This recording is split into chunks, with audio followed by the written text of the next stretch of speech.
inappropriate. It's like, is this black enough for you? I don't know. I like something in black. You fucked her eye so good she cried cum. That's so... Listen, yeah, nut come out her other good eye. Then I might gotta slap her. I'm sorry. Like, what the fuck are you doing? So fucking inappropriate. It is so big.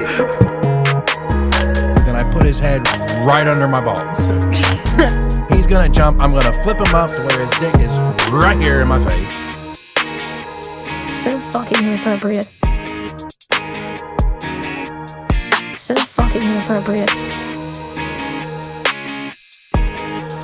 So fucking inappropriate. All right, everybody, and welcome to a weird part of the internet you really probably haven't realized you found yet. That's right. Here's a disclaimer right up front. We say naughty things. You have found the Inappropriates podcast. It's the only podcast that's going to cover those top 10 lists that you didn't know you really needed and do the Mary Fuck skill for people you probably didn't know we wanted to do any of that too. Right now, here's your host, Matt and Nate. Welcome back to another episode of Inappropriates. Before we get started, we got to do that fictitious ad, and this one's pretty good. Coming this Halloween from the same creators that brought you Children of the Corn comes Children of the Island, starring Donald Trump, the former Prince Andrew Mountbatten Windsor, however the hell you say his name, and Jeffrey shit. His part was kind of cut short. Children of the Island. Tell them all about it, Matthew. I'm really starting to hate this segment. I just hope you fucking know. Coming this summer, it's Children of the Island. Halloween. I said Halloween. I don't give a fuck. I ain't doing this shit at Halloween. This is horror for the ages. It's all year round. Okay. All right, fine. So coming this Halloween to a Spirit Halloween store near you, get your own straight to DVD hit called Children of the Island. That's right, Children of the Island. Jesus Christ, do we not have enough trauma in our world right now? But if you don't have enough trauma and you just want to see Jeffrey hanging around, you can just go ahead and pick up a brand new copy of Children of the Island. There's so much in here, it's going to be hard to unpack, eat, and ship off all at the same time. This ticket also comes with, fuck, dude, I'm not sleeping. No. Just go to theaters and see it. That's it. Just go. Right. You know what? Mention the promo code TIP and you'll get more than a tip. You'll get the entire shaft. All right? Okay, there we go. Fuck no, dude. Why? Why? This is worse than opening Pandora's box and seeing 4 dead babies in it. What the fuck's wrong with you? It pertains to our list today, kind of. Right. No. We're not doing top 10 pedophiles on the planet. We're like that. That's not our list. All right. Well, before we give the topic of the list, and before I introduce the guest who came up with the topic for the list, we are going to play our game. I told you a little bit about it before, so Yep. I will tell you again. You got 4 index cards laying. I think it's underneath your tablet now. Oh no, you got them. Yeah.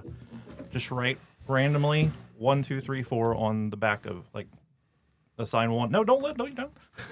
On the back. On that side right there. Just write 1 on one of them, 2 on another. On the side with all the scribbles of regret. Pretty much. All In order. And now Matthew is now writing corresponding numbers randomly on the back of these beautiful pictures that he's about to Vanna White to you. And following the guest, I'm doing it in order. Okay, that's fine. All right, now if you would like to display each one at a time, and I'll preface this, the image on the picture is not what you're going to be doing, so it's Well, thank God for that. Not that the index cards are much better, but We're not that inappropriate. Okay, so we have Eiffel Tower. The back door. The Glory Hole, and Golden Gate Bridging. Okay, so I'm maybe familiar with what a couple of those might mean. So. I will explain if you need to know what the other ones are. Don't worry, half the other guests are only familiar with 1 or 2 of them either. But either or, you don't have to actually. We should have just went to the Urban Dictionary and pulled some classics, like the Alabama Hot Pocket, and put it on there. I mean, All right. So now pick one of the images that you would like, and then he will tell you what number that corresponds with your index card. Well, So, you're going to have to do this one day. So you see how hard it is to display out 4 fully fucking... Here, give me 2 of them. Well, let's go for the gusto. How about the back door? Back door. All right. The back door is number 1. So, Of course it is. Why wouldn't that be number 2? You know, you would think well played. because you're number 1 at number 2, I guess. I don't know. I mean, All right. So now you flip it over and you read to the audience what is on the card. What is your most shameful porn search? of course, it circles back around again. I have never watched an episode of pornography in my life, but for the sake of the show, I will make something up. Porn industry is $8 billion a year. We run into the 5 motherfuckers who don't watch porn. Like, Yes, every guest. are you like one dude like, well, I got blown at fucking age 13. I've never watched porn since. Like, what the fuck? It is free on the internet, is it? Is it not? Yeah, pretty much. Okay. Yeah, I mean, and in all fairness, I'm going to preface that by saying no guy has ever watched a porn movie from start to finish. Okay, we watch it till the shame's over, then we turn it off. Immediately. You know, and thank God it's on DVD and shit, because when I was a kid, it was VHS, and if you stole it out of your parents' room, you picked up at the exact moment the shame peaked for somebody else, right? You know, like, that is not, that's, and then you realize it years later, and you're like, anyway, but So I digress. Instead of just making up one, let's say you were to suddenly start looking at porn. What would you look for? Without going through my search history, because, you know, This is the only motherfucker on his deathbed doesn't have to look at anybody and go delete my Google search history. cat girl milks dog man. I love it. He straight goes to some furry shit. I love it. Like, this is some like crazy fucking. You after a while, you know, you get bored, and you need to find something new and interesting, and that fits the bill. All right. Well, on that note, I'll go ahead and introduce you. I think every time somebody on this show goes, I don't watch porno, I'm like, fine. What kids movie would you turn into a porno? Fuck it, let's go. All right.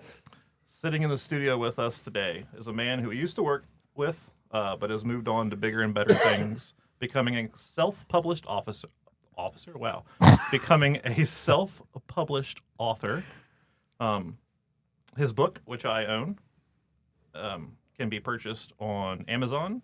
And if there's any other place that you can purchase it, feel free to plug that in just a second. It's titled Those That Remain. Much like myself, he is both a huge wrestling fan and a fan of horror, although his taste in wrestlers may be questionable. I am still excited to have him on the podcast, and I know him simply by his last name, which we were discussing before this started, but I will give you a proper introduction. Christopher Pieper, welcome to the show. It is an honor to be here. I'm excited to be here, and thank you for having me on. Also, his lovely wife has joined us. She's not in front of a microphone or anything, just wanted to give her a shout out. So. I am a masochist. She's just here for the absolute ride home that might be very silent. I can just see it now. Taking out of the car and going inside. She's like, you need better friends. She assured me that I would not need to arrange another ride home, but I did wear comfortable shoes. So. They may not be boots, but you're walking, motherfucker. All right. Well, before we get to the list, tell us anything you want about the book, if there's any other place to buy it. So right now it is only on Amazon. The ebook format I have listed as under the Kindle Unlimited program, which if you have a Kindle subscription, it's part of the selection in the category that you could just tap on it and go. Which I will say, my daughter has a Kindle White, and we do pay for the membership, so I did download it, but that's as far as I've gotten into that scenario. That it still counts. But yeah, so new pricing. Also, if you don't have unlimited, the Kindle Unlimited, it's 99 cents for the ebook, $24.99 for the hardback, $13.99 for the paperback. Only on Amazon. That's kind of their deal. If you do the Kindle Unlimited, you can only list it with them digitally. Gotcha. Well, tell us about the book and what inspired you to write it. So when I sat down and started to brainstorm ideas and looking at when you take a literary approach, which is what I did with the book, it's character driven. It's not a Michael Bay Transformers sort of, explosions and whatnot. It's based. You follow a certain group of characters that I've assembled, and you invest in them, and then it's obviously there's a big significant event that happens, as you can see from the cover. Global. Yeah. It obviously is touched on and talked about, and it's central to the story, but it's more about what does an average relatable group of people that you could relate to yourself, whether it's you and your friends, your coworkers, in your living room. How would you respond to what's literally the biggest event that's ever happened in human history? The pyramids in Egypt. You get this pillar of light that shines out of the apex and just shoots into the cosmos, and nobody knows anything about it. The mainstream media is kind of mums the word.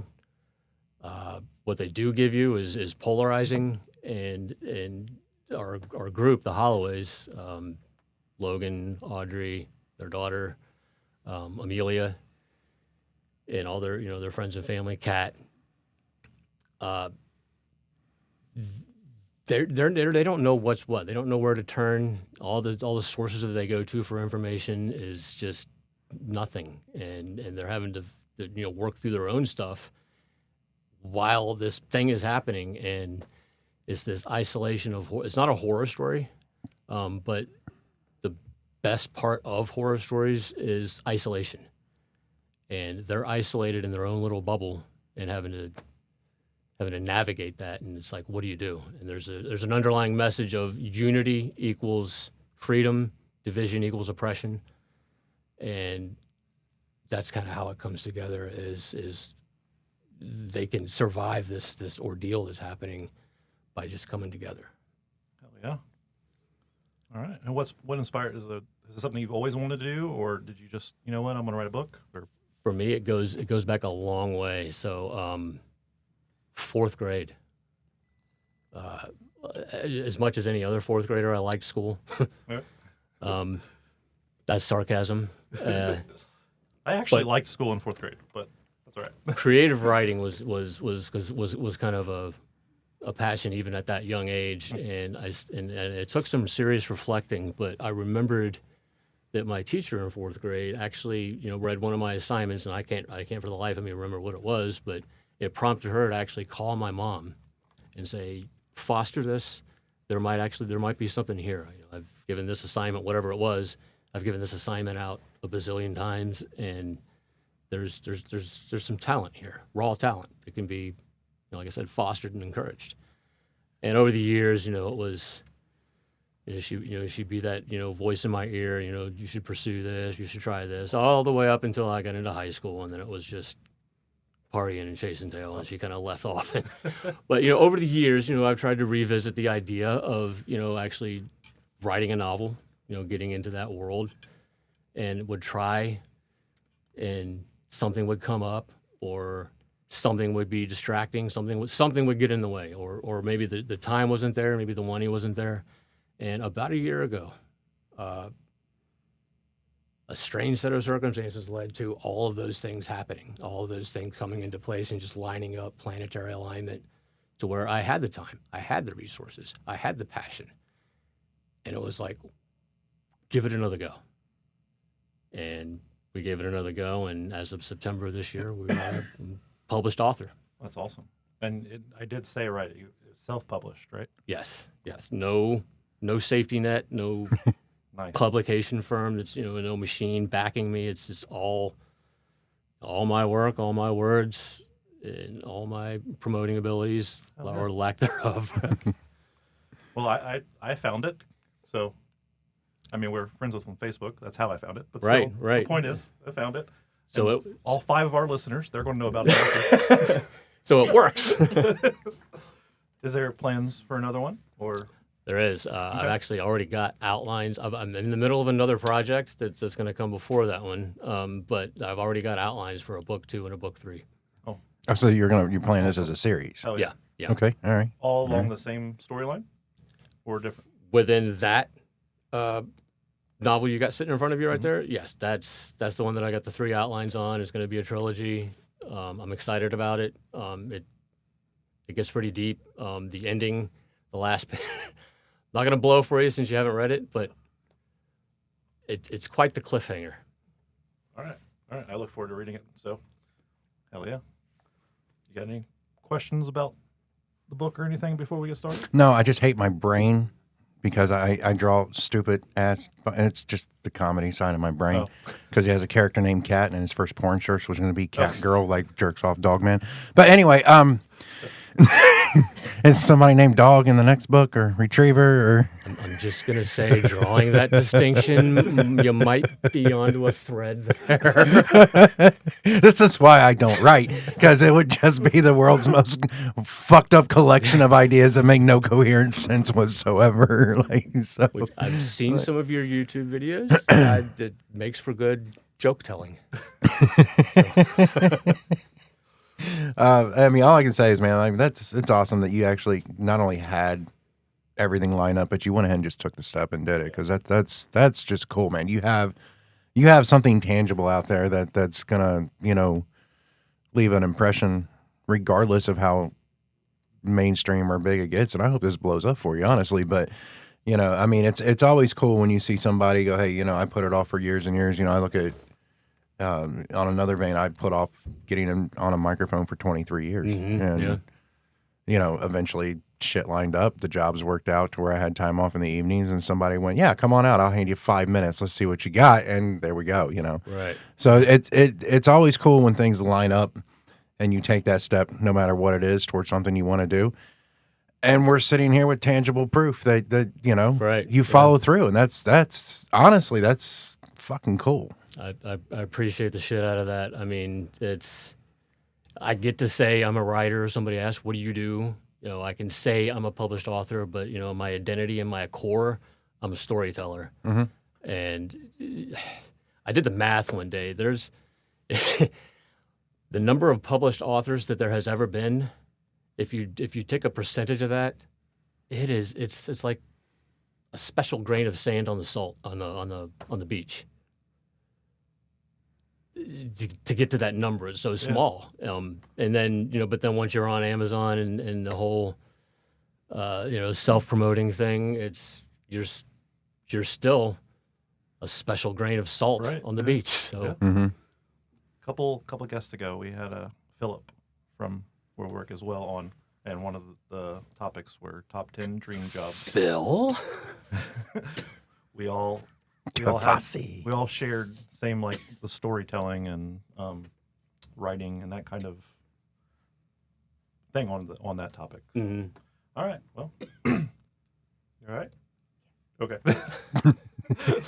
All right. Well, if you want to tell us what topic you chose, and then we can get right into it. We'll start from number 10, go around, and then 9, and continue on like that. I don't think that format's changed since season 1. It hasn't, but I still sometimes, ever since Kevin actually, I feel the need to explain. So I take it this is the podcast for the shameless self plug. The entire time you can shamelessly self-plug. Go for it. I chose top 10 favorite horror villains of all time. To kind of segue into what I'm working on next, and I'm my pen name Kalen Thorne. I'm writing a haunted house type story. Oh, cool. So I wanted to kind of put that out there before we get into my list, because I went with a storytelling perspective. Okay. Mm-hmm. So that's one thing I love about this show, or this podcast, is all three of me, Matthew, and then whoever our guest is, always takes the list from a different perspective. Right. We may end up having some of the same people or whatever, but just 3 different minds and how they attack a list is something really cool to me. Somehow there's always a interconnecting thread through all 3. An overlap, and yeah. None of us talk about it beforehand. None of us but there's always a different angle to get to the same end. So All right. Well, you can start it off then. Number 10. My number 10 is going to be George A. Romero's version of zombies. And taking it from the first three, the Night of the Living Dead, Dawn of the Dead, and then the Day of the Dead. And it's not just because I'm the traditionalist with zombies, that they should be these ambling, slow-moving, just type of shit. But from a storytelling perspective, and very literary, he took, the pressing issues of the times with society and used his version of zombies to kind of elevate that as an issue to be addressed. Whether it's Night of the Living Dead with race, whether it's Dawn of the Dead with consumerism, and then Day of the Dead, still kind of relevant today, the dehumanization of society. So that's my number 10 is George A. Romero's Zombies. Hell yeah. and it's a genre that came to the forefront. That was what, 70s? I think Romero's 1968 was the first 68 one. was the first Yeah, one. Yeah. And I mean, you think about everything that spawned off of that Mm-hmm. since then. He was, Romero was kind of an innovator of certain types of horror, or what I would call modern horror. Right, yeah. And he had to branch off of Hitchcock and other ones that kind of came before that played more on the psychological virtue of it. And he was able to combine the psychological virtue with the current age. And, I always looked at Romero's movies almost like Stan Lee did with comics. He could address current issues to make it make sense for people, but still keep it entertaining to where you came back. Yeah, mask it within the story itself. Right. Yeah. Right. So, all right. My number 10 is strictly an honorable mention because I have a teenager at home threatening to kill me if I didn't add it to the list. So it gets at the number 10 spot. The number 10 spot is Ghostface, and that also came up during our serial killers podcast with your wife, because that is actually some of the best horrors based on real life events or real life people who did real life horrible things. So, Ghostface hits my number 10. Go back and listen to the serial killers for the background story of that, but it comes down to a campus killer down in Florida. So, one of those franchises that is not in my top 10 franchises of horror films, but it definitely became entertaining, and it was something that has lasted the test of time and has had many spoofs and everything else written off of it. So, The new one comes out next weekend, I think. yeah, Seven. yeah. There's 7 of them. Seven of those. 7. You said before we came in that you had like 10 honorable mentions. Are you just going to skip over that, or do you You want me to run through honorable mentions? Go for it. All right, my honorable mentions Normally, are... I'm the one that has all the honorable mentions. My honorable mentions are Freddy Krueger, The Predator, Michael Myers, Chucky, Leatherface, the Night Hag from Dreamcatcher, if anybody remembers that. Oh.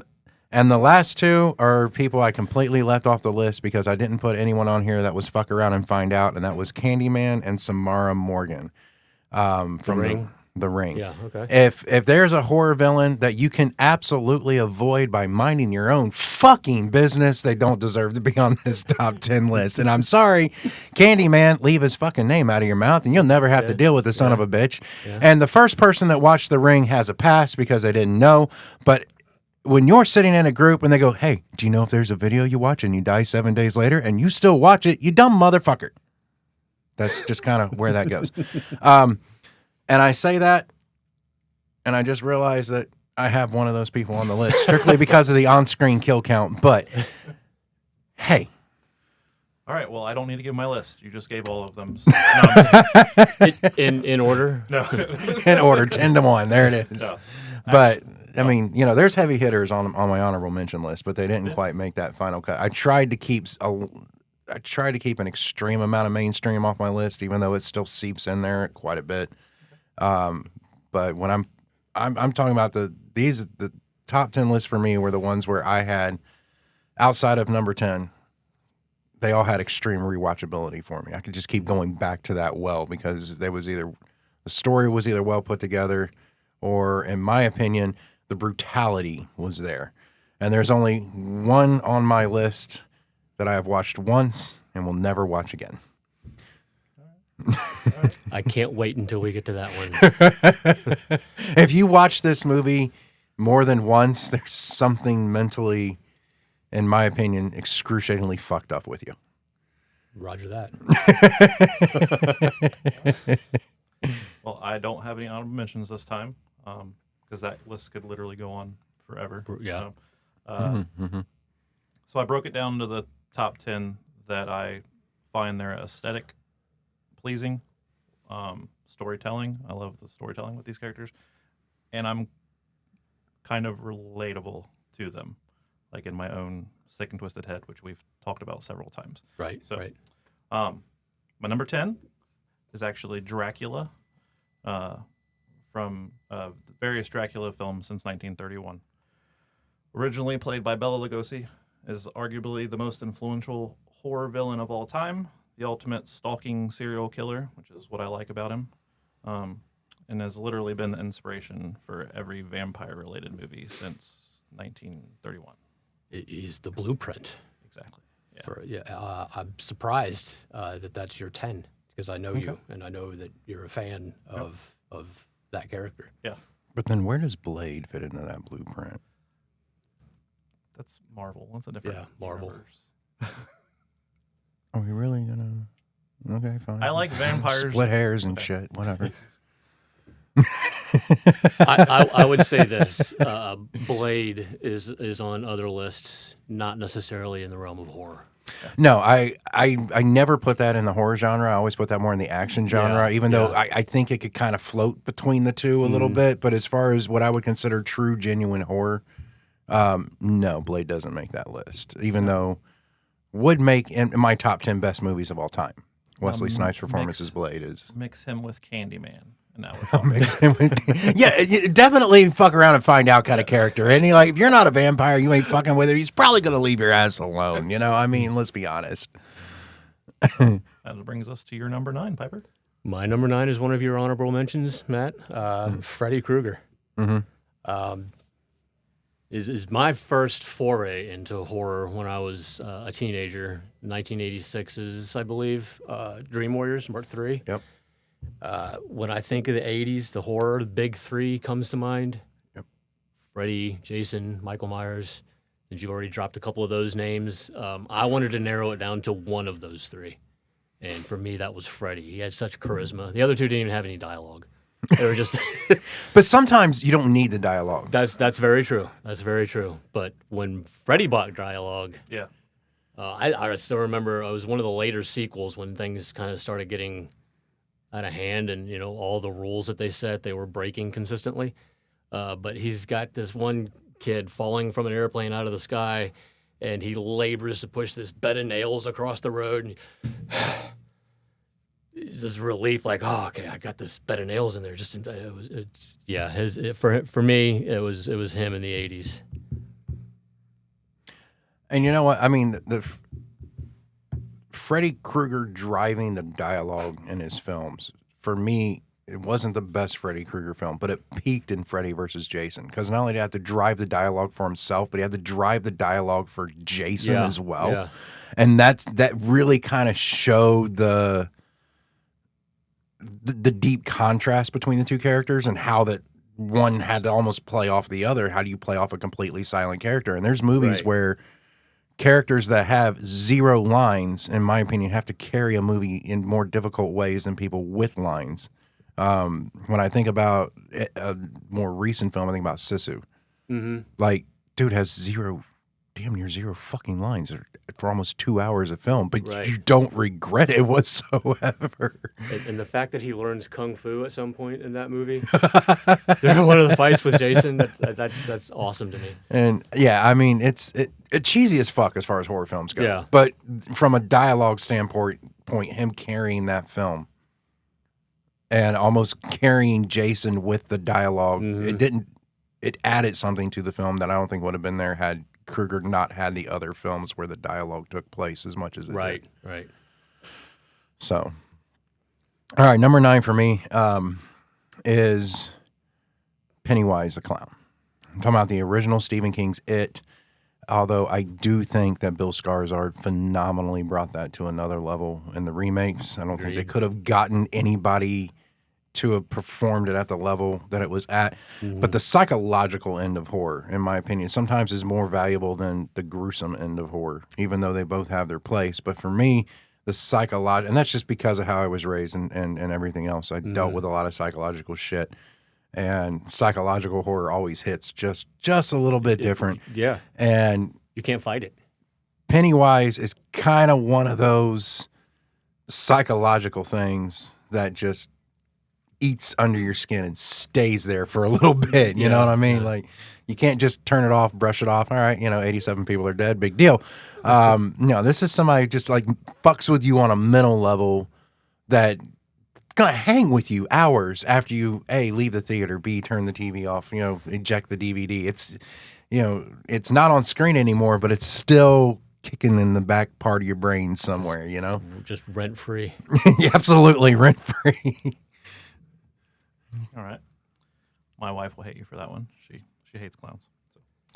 So, my number 9, before I say what it is, got a little quick story.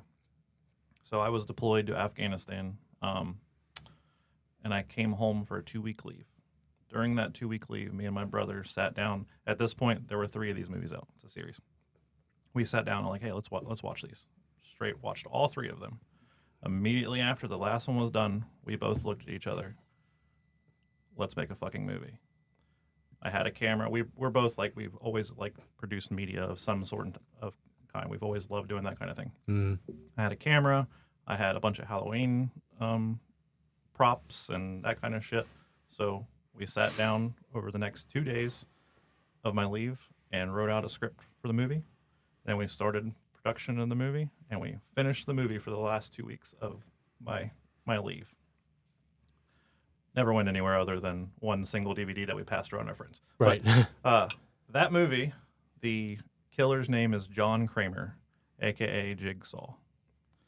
From the 2003 to present series, played by Tobin Bell. That's how you say his name. Tobin, right? Tobin Bell. Tobin Bell. He's a serial killer, but he never technically kills anyone because it's really his traps and the fact that the victims are failing. Like to this day, I want to replace all the toilet paper in the bathrooms at work with duct tape and just put a picture of the Jigsaw character over it and just a little note underneath goes, I want to play a game. You should do that. Draw the red swirly mark. Yeah, that way somebody's in there, they're a little desperate, and you just hear, like, oh, that's going to be painful. Besides the movies just being fantastic to me, especially the very first one, the killer, he's a genius mind, and he hates to see others taking life for granted. So that appeals to me. That is actually my number 7. If we could talk. Spoil alert. No, go ahead. Talk more about it when we get to it. Yeah. Yeah, 100. Okay. Well, what is your number 8? My number 8 Yeah. is it's from 1974, and when this movie came out, it was banned in a lot of countries. People walked out of the theater because it was too intense. It's the Texas Chainsaw Massacre with Leatherface. Ed Gein. And I rewatched it for prep for the show. I watched the original 2 nights ago, and I believe it's still affecting me. I've seen it a million times, but you can go 5 years and not see something and be like, I wonder if it still got that effect. It does. Just from the moment right before you first see Leatherface, the kids walking around this.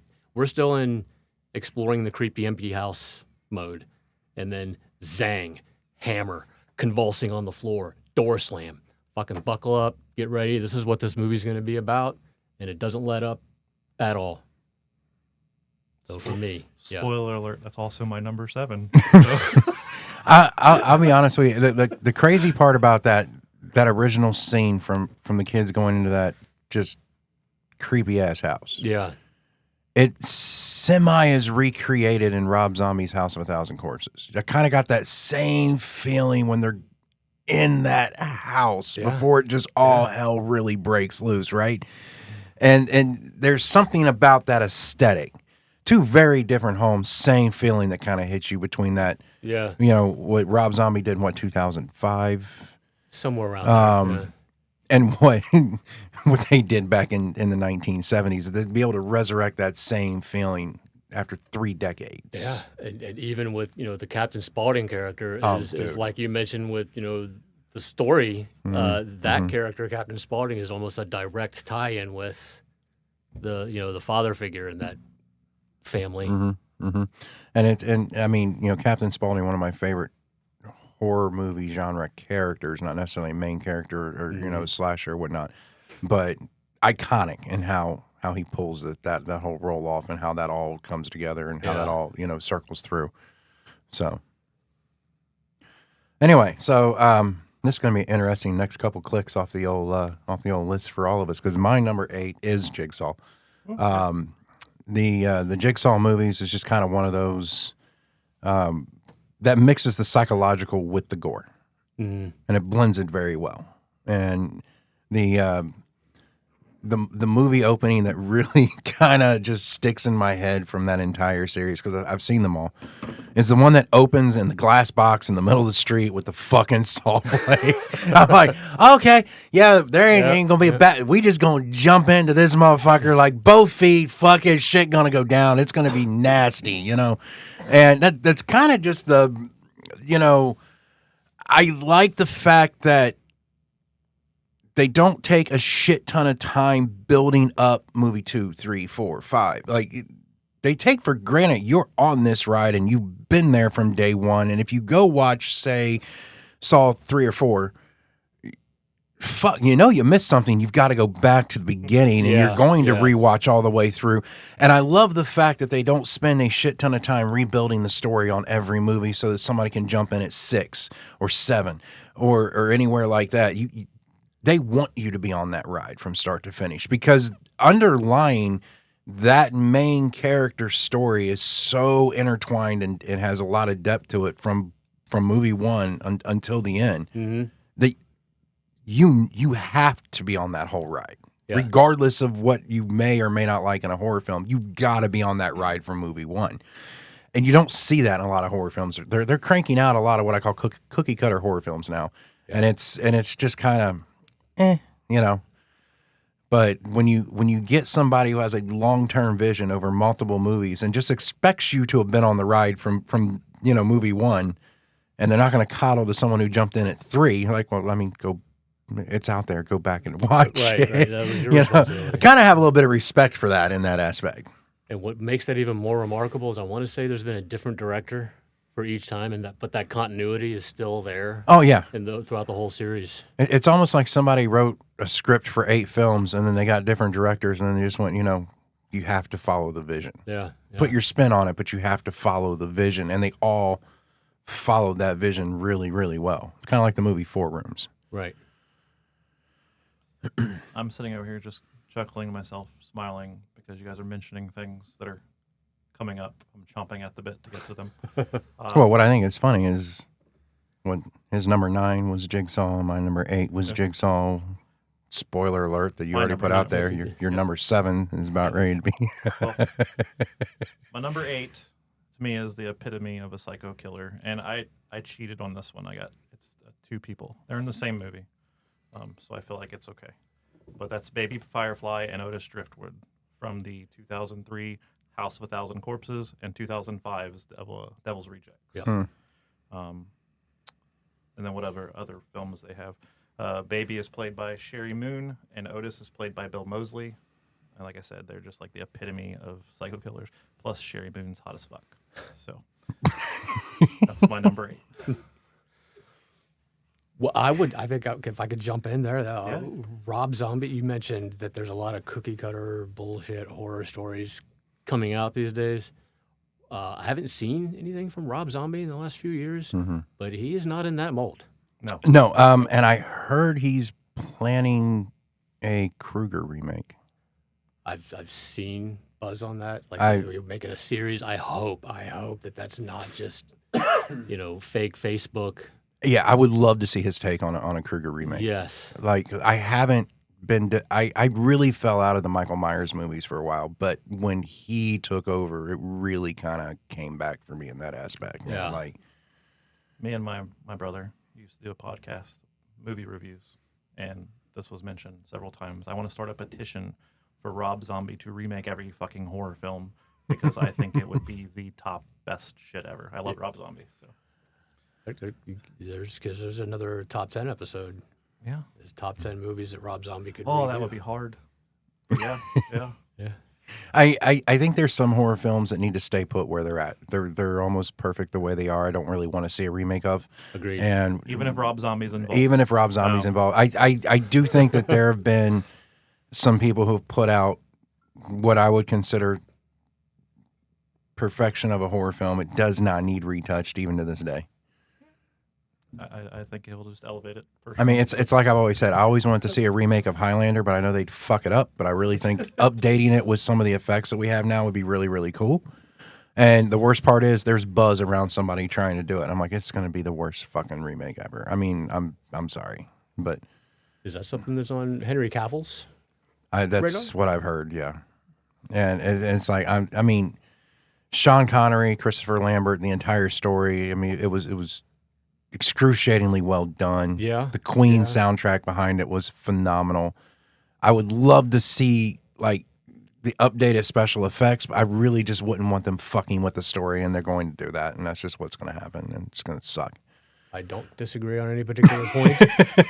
But Henry Cavill. But Henry there, too. Cavill. I get that. You know, I'm not a Superman fan, but he was phenomenal in The Witcher. The writing sucked, but his performance was phenomenal. Yeah. He made Geralt what Geralt was, but he was also a fan. He read the books. He played the games. He knew what he was going for, and he chef kissed it. Speaking of fake Facebook things, I saw a thing just this morning that he's considering buying the rights to The Witcher.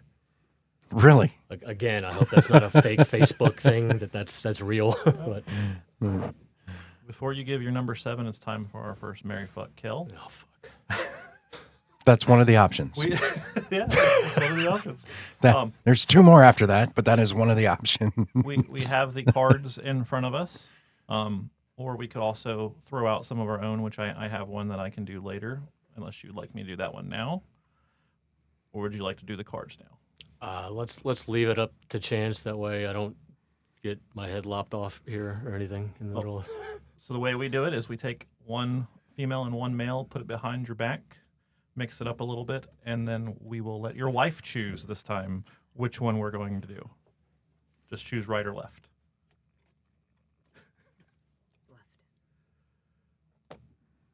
So now you will draw. Well, it's going to get gay up in this bitch. Here we Now go. you will draw 2 male cards. I've always said that everybody is at least a percentage gay, and so this is the percentage that I am. I'm so glad that it's never mind.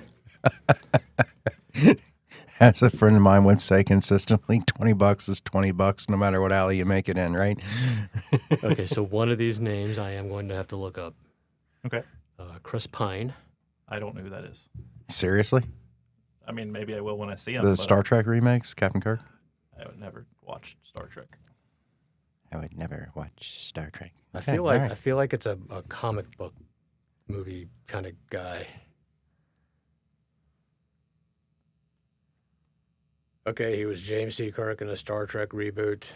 Can I see a picture when you get a chance? He's played in quite a few films. Handsome fucker. Okay. All right.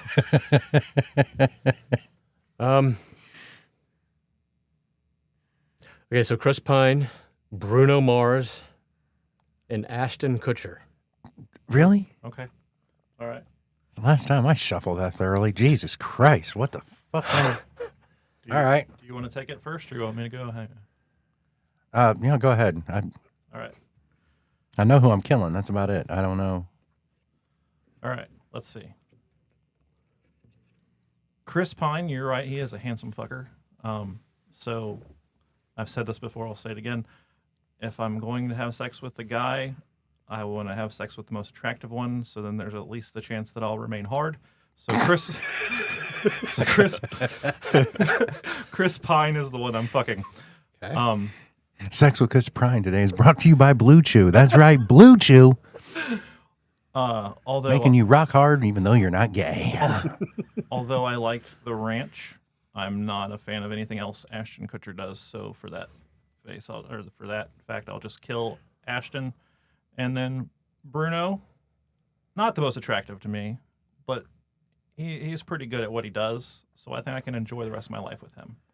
So I'm marrying Bruno, getting my fuck on with Pine, and killing Ashton. There you have it. He's Conan the Pine. All right. You need more time? No, it's supposed to go to you. He's He goes. Okay. All right. So, for me, I'm probably killing Bruno Mars. Not a fan of the music, even though he's successful. That's all I got. I don't listen to any of his real music. I'm gonna have to fuck Ashton Kutcher just because that's gonna be a one and done for me. I would have to marry Chris Pine in hopes to God that we do achieve space travel and you can take me to another planet where we discover a race of hot alien women and I can fuck them and then I can come back to Earth and I'll walk down the street and they'll be like, there goes dude, man. He went to space with Chris Pine and fucked an alien. I don't know. Give me my fantasy, motherfuckers. I would say for what's already a weird segment that got weird, and I'm here for it. I gotta spin it somehow. I don't know what else to do. Like, well, now it is up to you. All right. God. Every episode of you guys' show that I've listened to, everybody, there's this. You do it a lot. Oh God, I wouldn't do that when and you're like, it's not that hard of a choice. Then you sit here and stare at three dudes' names, and you're going, fuck. I am going to fuck Bruno Mars. Okay. Because people close to me enjoy his music. I got that vibe. I can see when you said the name, I saw you look over at her. So. I feel like if I was to kill him, I would rob those people, my beloved family, of ever having new music from him ever again. So there's that. Okay. A night with Bruno. And I'm gonna kill Chris Pine because I feel like I had to look him up to even know who he was. I've probably seen his movies before, but. The fact that I didn't recognize his name means I can be the least detached from having dispatched him. And then that leaves marrying Ashton Kutcher. He just seems like a fun dude. Right. And we'd have some fun together. Hell yeah. Actually, genius level IQ on him. Is that right? Yeah. It's insane. Philip would call that leveling it out or balancing it out. Was that what he kept saying? Yeah, he said balance it out. Balance it out. I'm going to balance this out. It's like, all right, Phil. It's hypothetical, man. We don't have to balance. We're not actually offing anybody, my man. Oh, no? We're not? Sorry. All right. Number 7. So my number 7, as we've kind of discussed, and now it is remarkable too. We didn't talk about this. Like you said, you never do. But all 3 of our 8s and 7s kind of intermingled. And mine was also Jigsaw. What I would touch on that nobody else did was that very first movie. That there's this corpse in between Adam and I can't remember his last name. The doctor, Gary Elwes's character. The whole movie. And this is what I love. This is what I love about the storytelling aspect of that character, is that character had the patience to stay there and just lay there and pretend to be dead the entire movie until his scripted moment and that music hits, and then he stands up. And their 2 reactions are like the same as ours. When we were watching it the first time. Yeah, and the fucked up part is I'd seen so many horror films up to when the first Saw movie came out, that within 20 minutes, because I'd watched the trailers and all the trailers like, the killer wants a front row seat to all of his fucking, shit and this, that, and the other. And I'm like, the guy dead in the middle of the room's got to be him. Right, yeah. And I had that figured out within like the first, I'd say 10, 15 minutes of the film. I'm like, it's got to be him, right? You were one of like a million people that did that then. I pissed like 4 people off I watched it with for the first time. They were so fucking pissed. But oddly enough, it didn't detach from the impact at the end of the film. Like, I knew, but it did not take away from the impact of him getting up and having that almost. He's stretching because he's been laying there a little time. Yeah, just having that pious, almost giddy moment that it all played out just like he wanted it to in that aspect. It really didn't take away from that moment at all, even though I knew. But it didn't take away from that moment. That's a hallmark of a really, really good film. Yeah. So, my number 7. So this one, I believe, and people debate this with me all the time. I believe the actor who played this is iconic in everything he's done. He's probably most well known for this character. And this is the character that took traditionally a happy-go-lucky character that stared at you every morning from a cereal box and turned it into fucking nightmare fuel. And I'm talking about none other than Warwick Davis's portrayal of the Leprechaun. The Leprechaun is one of those not only kind of he balances that absolute brutality with giddiness that is just something you don't see very often. And for Warwick Davis to pull that off so fluently the way he did was genius. Just the magical elements of the killings and everything else. And I've seen every fucking Leprechaun movie, even Lep in the Hood and all the other fucking shit. And I was there for all of it, man. Like it was entertainment. I didn't go into any of those films going that, this is going to be some serious shit, because it was a horror film that still got to you, but it didn't take itself super fucking serious. And I think that's really what I loved about that. And the fact that Warwick Davis was able to portray that and the fashion and the style that he did, fucking phenomenal, man. Like, Warwick Davis still one of my top favorite actors. If I see his name attached to anything ever all the way through his whole life, I was there for it. It didn't matter. You use the word magical for it. Would you go so far as to say it was magically delicious? It was magically gory. I mean, how about that? I mean, but it just kind of blended that mythical kind of, but didn't overdo it in that aspect. What year did that come out? I want to say late 80s. Okay. I'm not You don't need to real look it up, sure. because I watched that when I was far too young by myself. And I remember it scaring me. And yeah, I to this day do not like little short redheads. I'm not even exaggerating, and my mom will tell you about the story also. It was 1993. I was off. Okay, I was older than I should have been to be that scared. But I did not like Leprechaun. All right, I wasn't young. I was just a pussy. Kind of a fever dream version of Child's Play in a way, too. You said 93? 93. I was 10 years old. Good Lord, I'm a bitch. Anyways. All right. My number 7, you previously mentioned, I believe was your number 9, Leatherface, right? The 8. My name. Number 8. Okay. So my number 7 is Leatherface from 1974's Texas Chainsaw Massacre and other related films, sequels, remakes, whatever. He's one of the most influential movies and slasher villains of all time, to include the introduction of the final girl. That was the first official final girl in a film, if you're familiar with that trope. Yes. But gnarly kills using power tools and just brute force, that appealed to me for whatever reason. But the iconic scene at the end of the first one, I like all of them, first of all, but that one at the end, he's chasing after, is it Sally? Is that her main character? Yeah, Sally. She's driving away, and he's out there with the chainsaw and one swinging. Yeah, almost like a dance. I don't know if that was meant to come off that way or not, but it looks like he's kind of like dancing with the chainsaw swinging as she's driving away. Yeah, and that just is embedded in my head. So yeah, I love Leatherface. Yeah, same. I struggled to have him as low on my list, or high. Is it? That'd be low in the the 8th position. Yeah. Because he didn't stalk, like a Michael Myers or a Jason Voorhees. He reacted. Oh.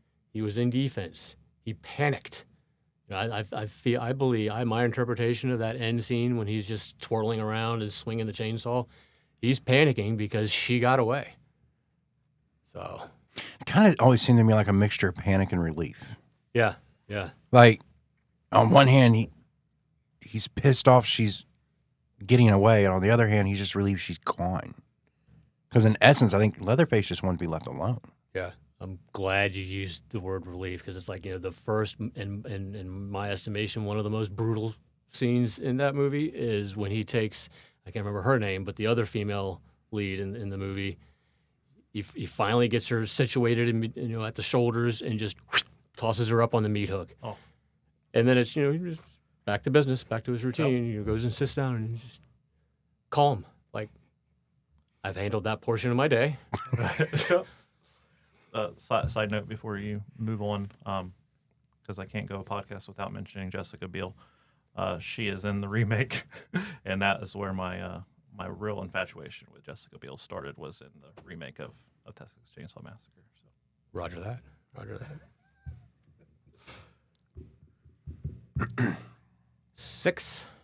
My six is Nosferatu, Count Orlok. And I'm specifically picking the 1922 version, even though that's not even my favorite of the iterations of that named character. It's kind of the first example of cinematic plagiarism, technically, but the 79 remake was great. There's been, I think, 2 or 3. I just watched one the other day. It's the Symphony of Horror on, I think is it on Netflix maybe? But anyhow, that silent movie, and there's something about that era and horror, that being one of the first ones, it just relying on music and the visual portrayal of the characters. And just when he appears in the doorway of the Jonathan Harker character, his different name, he just appears there. And his same stance is his same walk. And he just slowly, just like a breeze, just comes towards, and the whole time that character's in bed and he just keeps inching farther away. This terror in his eyes. That scene alone stuck with me for that character the whole time. The iconic look of that character that's carried over the years. Yeah. Like they've always expounded on it a little bit, but they've always kept that main iconic look of Nosferatu, right? Like Yeah. there's never a big deviation from it because they got it right in the 20s. Yeah. And it's just carried. And you're right, back then you had to go so much of the silent film industry and everything running back that you had to go off that visual aesthetic. Mm-hmm. And for that visual aesthetic to have lasted at this point 100 years. Yeah. More than, yeah. That's barely. incredible. That's absolutely incredible that something like that can withstand, a century of time and people still recognize that look as iconic. For me, and kind of the weird part of it, it reminds me a lot of like the Phantom of the Opera character. Mm-hmm. They never really have to expound on that because it's not only simplistic in the way it looks to a degree, but it still has the same effect. Yeah.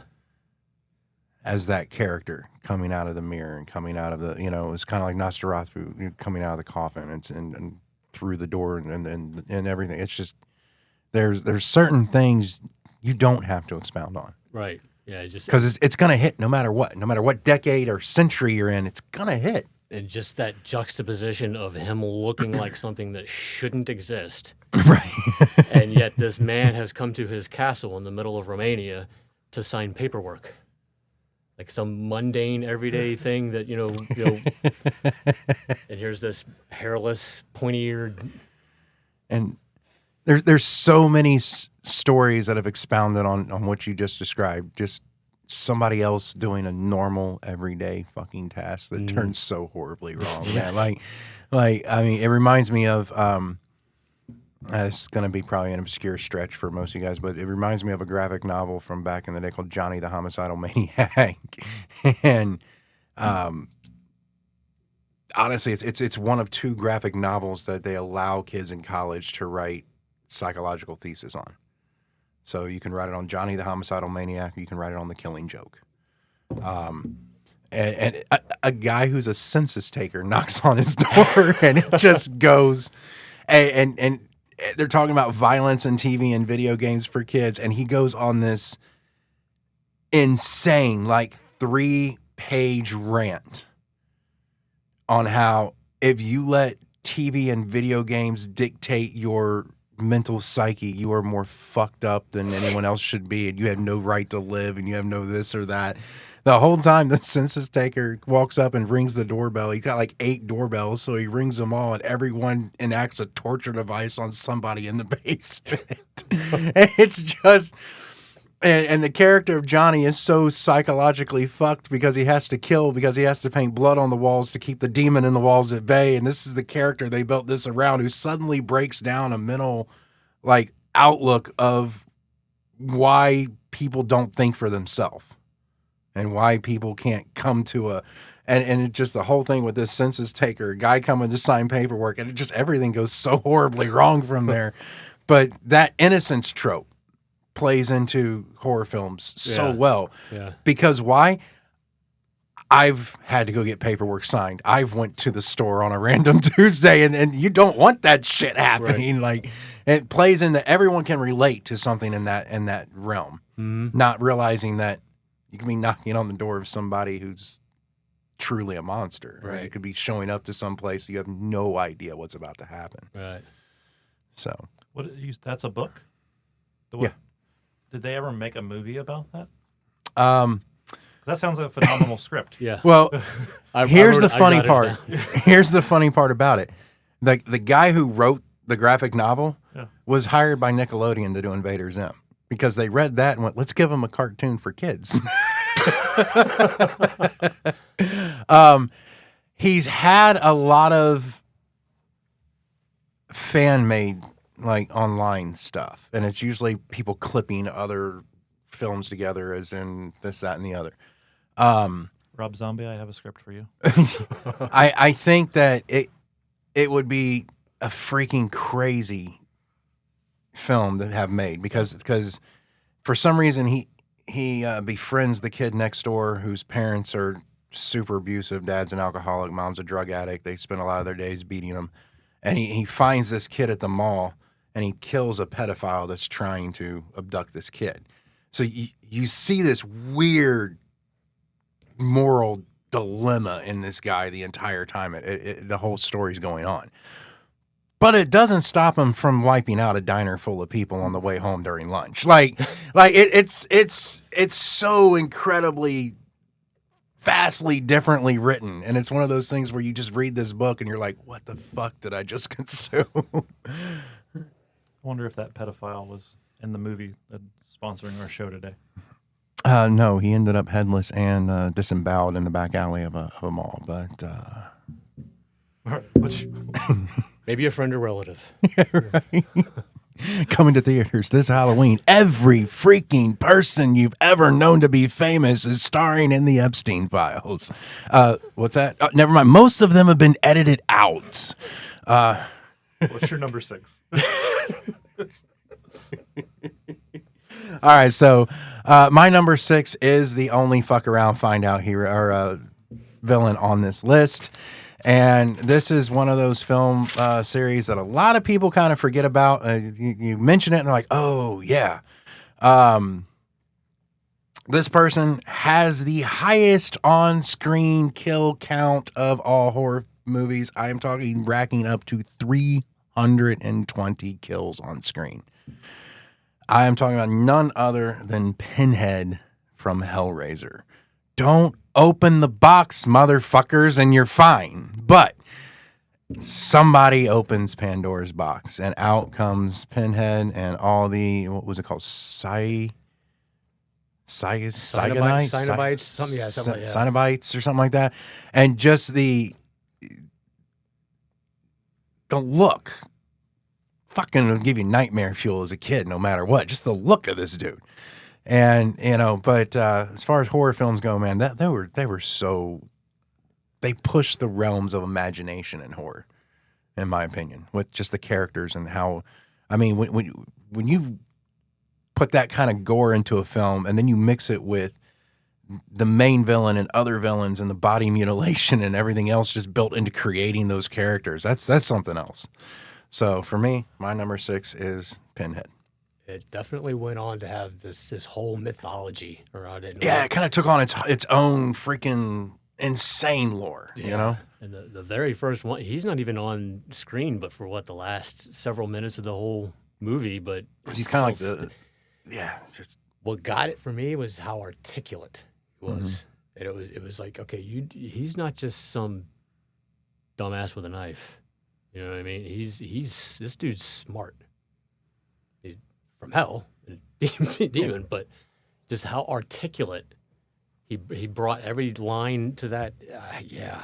I mean, and obviously he got more screen time in other films. Yes. And obviously, you know, most of the on-screen kills that you see, I mean, like a big chunk of that comes from the nightclub scene.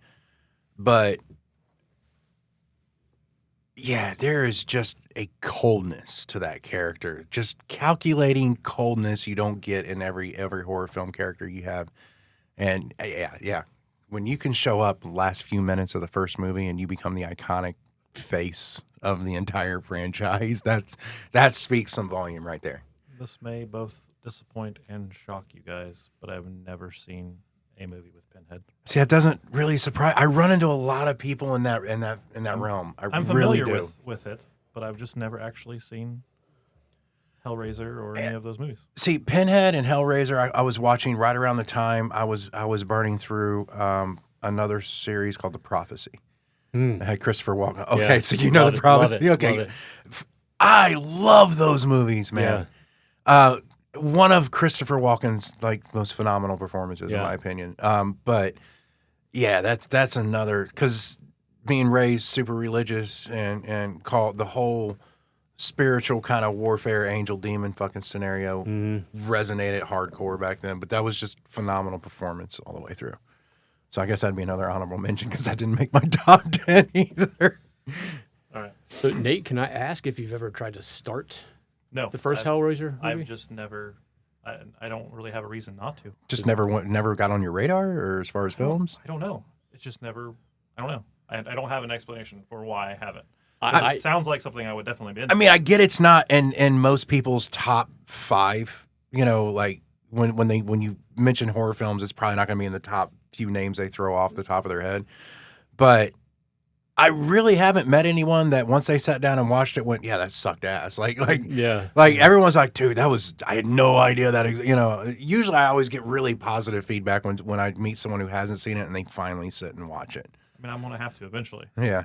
But I don't have a reason for not watching. I just haven't. So let me bounce this idea off you back, because it's that whole franchise is old. I don't think they've done anything new with it in a number of years. So when people who haven't seen any of them, and you might be able to corroborate here, is you get the visuals and the images from all of the sequels, which takes on a whole different tone than, say, the first one, where it's really gritty. It's got that daylight feel to it, and then of course the central character Pinhead doesn't appear until the very end. And I wonder if a lot of people maybe have started it and been like, this, how does this end up all this other stuff that I want to get to, and then just doesn't make it through the first introduction to this. It's almost like the entire first movie is what, 90 minutes of story setup to a degree. But man, once you're in on that ride, you're in on. Now you want a movie? I want to see Rob Zombie remake. Fucking give me Hellraiser. Yeah. Okay. I think Rob Zombie would fucking kill a Hellraiser sequel, dude, or a remake. I just his vision, what he can bring to the table in that realm of horror. Oh fuck yeah! I would be in theaters for that. I've already stated he can remake every. No, that's one. I love the originals, but that's one I would pay to go see Rob Zombie redo without a doubt. Take my money. I'll have to check it out. Like I said, I have no idea why I haven't yet. But my number 6 is one I was worried that you guys were going to kind of shame me for because. Well, you haven't said it yet, so there's still time. I know, but your number 10 was zombies. Mm-hmm. So I was like, okay, I'll get away with this one then. My number 6 is the ghosts from 13 Ghosts. If you ask me to specifically mention like which ones, I like them all, but if I had to narrow it down, I would go with the Juggernaut and then what is she called? The Angry Princess. That's the one in the tub. Yes. Okay. She's hot as shit. I'm about to be down for some necro with her. Oh my God, here we go. But yeah, so those New two, addition to the Epstein files. those two, if I had to pinpoint, but just the ghosts in general, I liked the, like I said earlier, the aesthetic and the storytelling of the film. Concept. That's what I meant. The concept that the ghost hunter turned crazed, power-hungry lunatic had a structure built to entrap these ghosts so that when he could open the eye of hell and become the most powerful person on Earth. So, like, just the concept, and then the aesthetic of all the ghosts in the movie, specifically the hot-ass chicken. And you know, the concept of that movie and the time it came out. 2001. No, I forgot to mention that. I mean, you look at, Matthew Lillard, great performance in that yes. film, by the way. I didn't mention that. I love him. But that was during you went to the theater and got the 3D glasses craze for the movies, if you remember during that time. And they incorporate that into glasses you have to wear to see the ghost in the prison. And it added a whole nother insane element because if you weren't wearing those glasses, you had no idea they were even around you or sneaking up on you. And for them to play off of what was going on as far as like the 3D glasses that were huge back then and incorporate that into a horror film, that still actually kind of holds up to this day. It's still entertaining. Yeah. It's kind of cool. And we all know the whole 3D phase kicked out after like 4 or 5 years, maybe. As far as, getting the glasses and doing all that and people paying all that extra money for that experience. Cause in my opinion, it wasn't that great. I did see a couple films in 3D in the theater, but I don't think I've ever seen one. I watched one of the Underworlds in theaters in 3D because my buddy wanted to go see it in 3D. And then I watched one of the Transformer movies in 3D and I was highly disappointed in both, but whatever. I'm talking about the 3D quality. I did like the Underworld movie, Transformers. I can take or leave. It's one explosion fucking fest. So, but yeah, just the fact that they incorporate something like that into a horror film and it held up. I mean, I put that in just the cool section of horror films because they took something of the time, they capitalized on it, they made the money, it was there. They did it in an innovative way, so kind of like how They Live with Roddy Piper back in the day. Mm-hmm. So maybe it's a little bit irrelevant, but yeah, you're right. To incorporate it into the story and not to take away from to bring up the Piper. story. Huh? You just wanted to bring up Roddy Piper. Of course. See, now we have to have him back on a recurring segment called Piper's Pit just so he can feel better about it. Yeah. Love it. I'll bring the coconuts. All right, that gets us into the Dragon's Lair, number 5. Top 5. Top 5. We brought his name up earlier about 3 or 4 picks back. Alfred Hitchcock and what he did in 1960 with Psycho. And chocolate sauce. Chocolate sauce, yes. That man pulled more screams out of Hershey's chocolate sauce than anybody ever. I'm just saying. And the film score being completely all strings and coinciding with I'm not going to do the sound effect because I'm going to listen to this show and I don't want to hear myself do that. But to do a stabbing scene on a young woman by, at the time, allegedly, and a little old lady, and no nudity, no blood, no gore, and it be as scary as it was. And the screeching of the violins, I think that he used for that really kind of, that sound sets your skin on edge. Yeah. Mixed with the visuals he put in that scene, that still holds up now. It does. And then the payoff. There's a couple little details that I learned. Everything about the movie and the character and all that stuff. I know because I've seen the movie a million times. And that But in prepping for this, did you know it was based on a novel, and Alfred Hitchcock actually tried to buy up copies of said novel so that people would not read the story and know the ending. He spent thousands of dollars Yeah. trying to buy every copy he could, not realizing the printing presses just kept running. I guess I don't know what his thing was, but you know, he wanted to preserve the surprise of no, I get it. Yeah, You know what I mean? And the whole it barred late entry to the theater. That was a thing. He kept I don't know what they called it back then, but you know the people that screened movies early for the press. No, because he didn't want them to write about it and then have some secrets come out for the regular viewing audience. And also that you can get to that one scene at the end of Norman Bates sitting in the police station, and he gets that little smirk, and that's when the voiceover happens again. And that's when you realize that it's all in his head, and that he was the one doing all the stuff. And the craziness, Hitchcock would go to every premiere of his own films to watch the crowd react. Yeah. Because that's how he judged if his film was successful or not. He didn't give a fuck how much money it made. Can I get somebody to puke in the aisle and leave screaming? That was the mark of his success.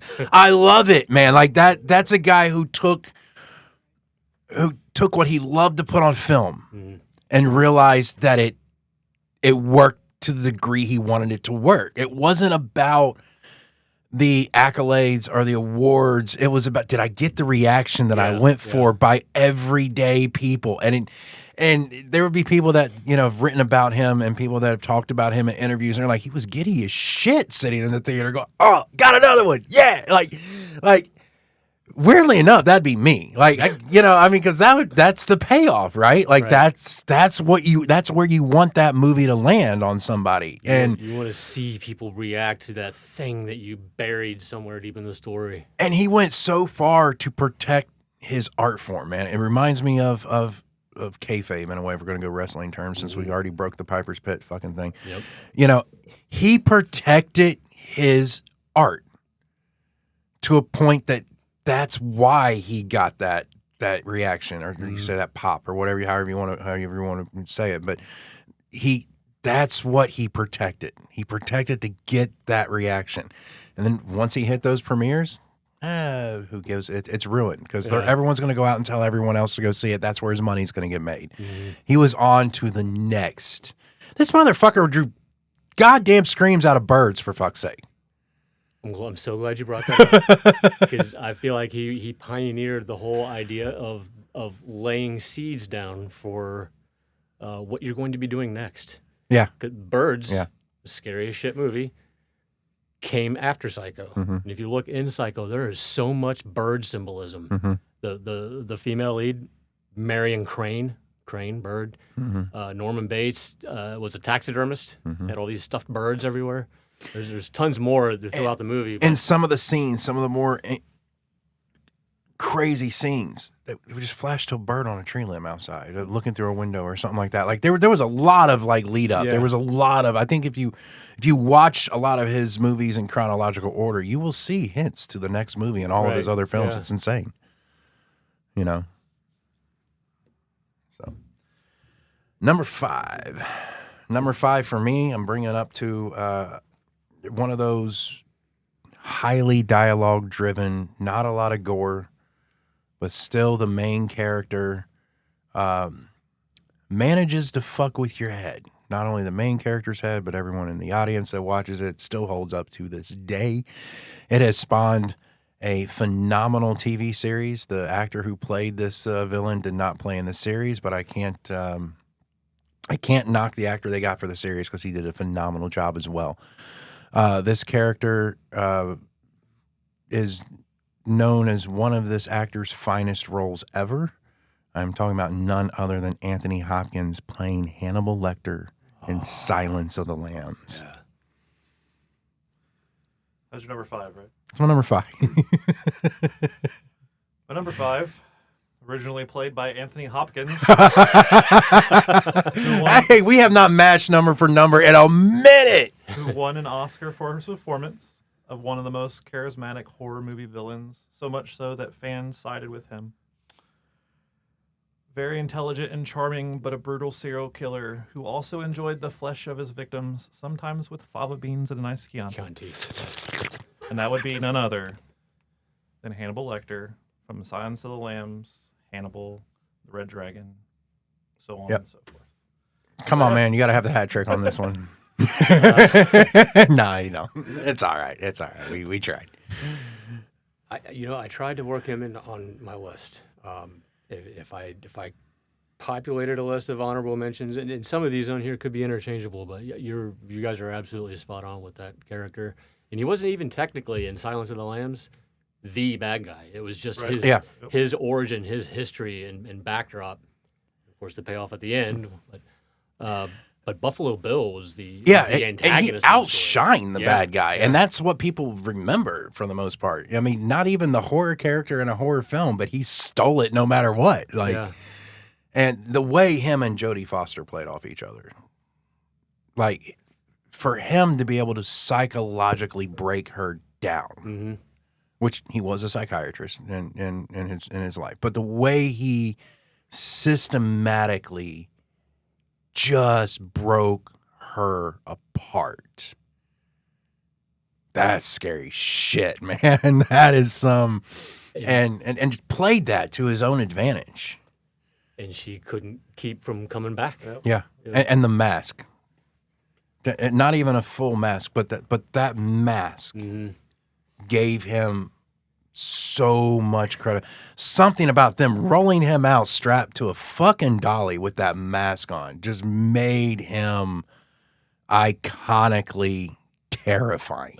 Like this is the safe way that we could have you around this person. Right? Like, this is the only way we let you out of your square ass box, man. Like, Have either of you seen Red Dragon? yeah. It's the prequel, Mm-hmm. basically. It was the last of the three made, but it comes before Silence of the Lambs. And I wanted to say that I had, but now that you describe it, I don't think I've seen that one. The whole, it's like leading up to what he becomes, Right. basically. It's my personal. is that the one where he kicks the guy off the ledge and he drops into the hang and then all of his guts hit the courtyard below? Or was that in a different one? I don't believe that's in that one. I'm not sure, but either way, Red Dragon's my favorite. I just wanted to mention that was my favorite. They have Ray But I Liotta love in it. all of them. I don't. Remember I who get it- those other those than movies Anthony mixed Hopkins, I up. can't Yeah, remember. it's the one where he's actually cutting pieces of his brain off, cooking them, and feeding it to him.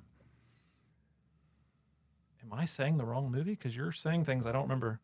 I also haven't watched it in a while. My memory's Okay, shit. all right, but no problem. either was my favorite. I want to say no. I don't think that would have been a prequel because I want to say he was. Or was that in the old version of in the realm of that character's scope? That was when he was older. Ray Liotta. Wasn't he? Yeah. The one that he was. That's the one that he took the Yeah, top of his yeah. They've been mixing things up.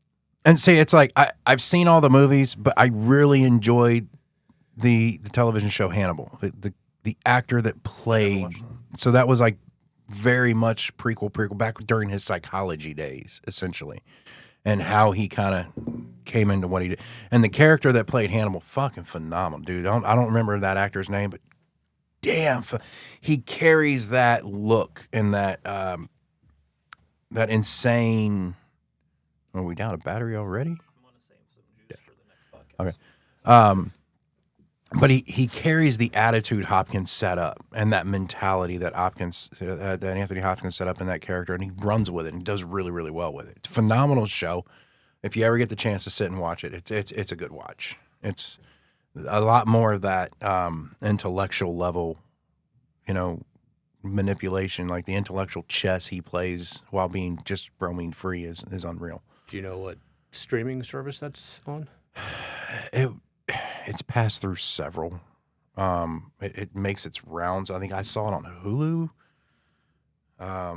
It's been a minute. There's a website that I use called justwatch.com. So you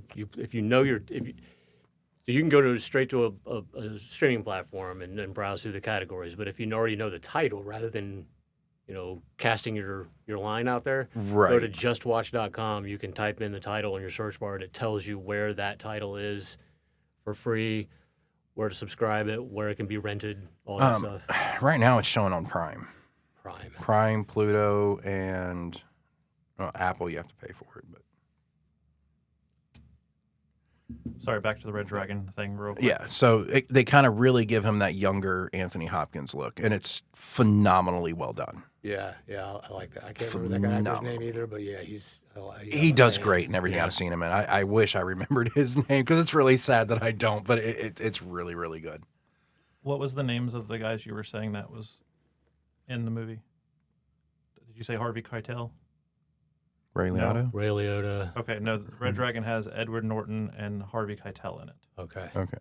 Wait a minute, Red Dragon. That's from the girl with the dragon tattoo. That's in that vein, isn't it? No, it's the prequel to The Silence of the Lambs and Hannibal. Okay, because then there was also Hannibal Rising, which might have been what I was thinking of. I think I was mixing that also, but this one, Red Dragon. Is Okay. Yeah. Okay, that was it. Sorry.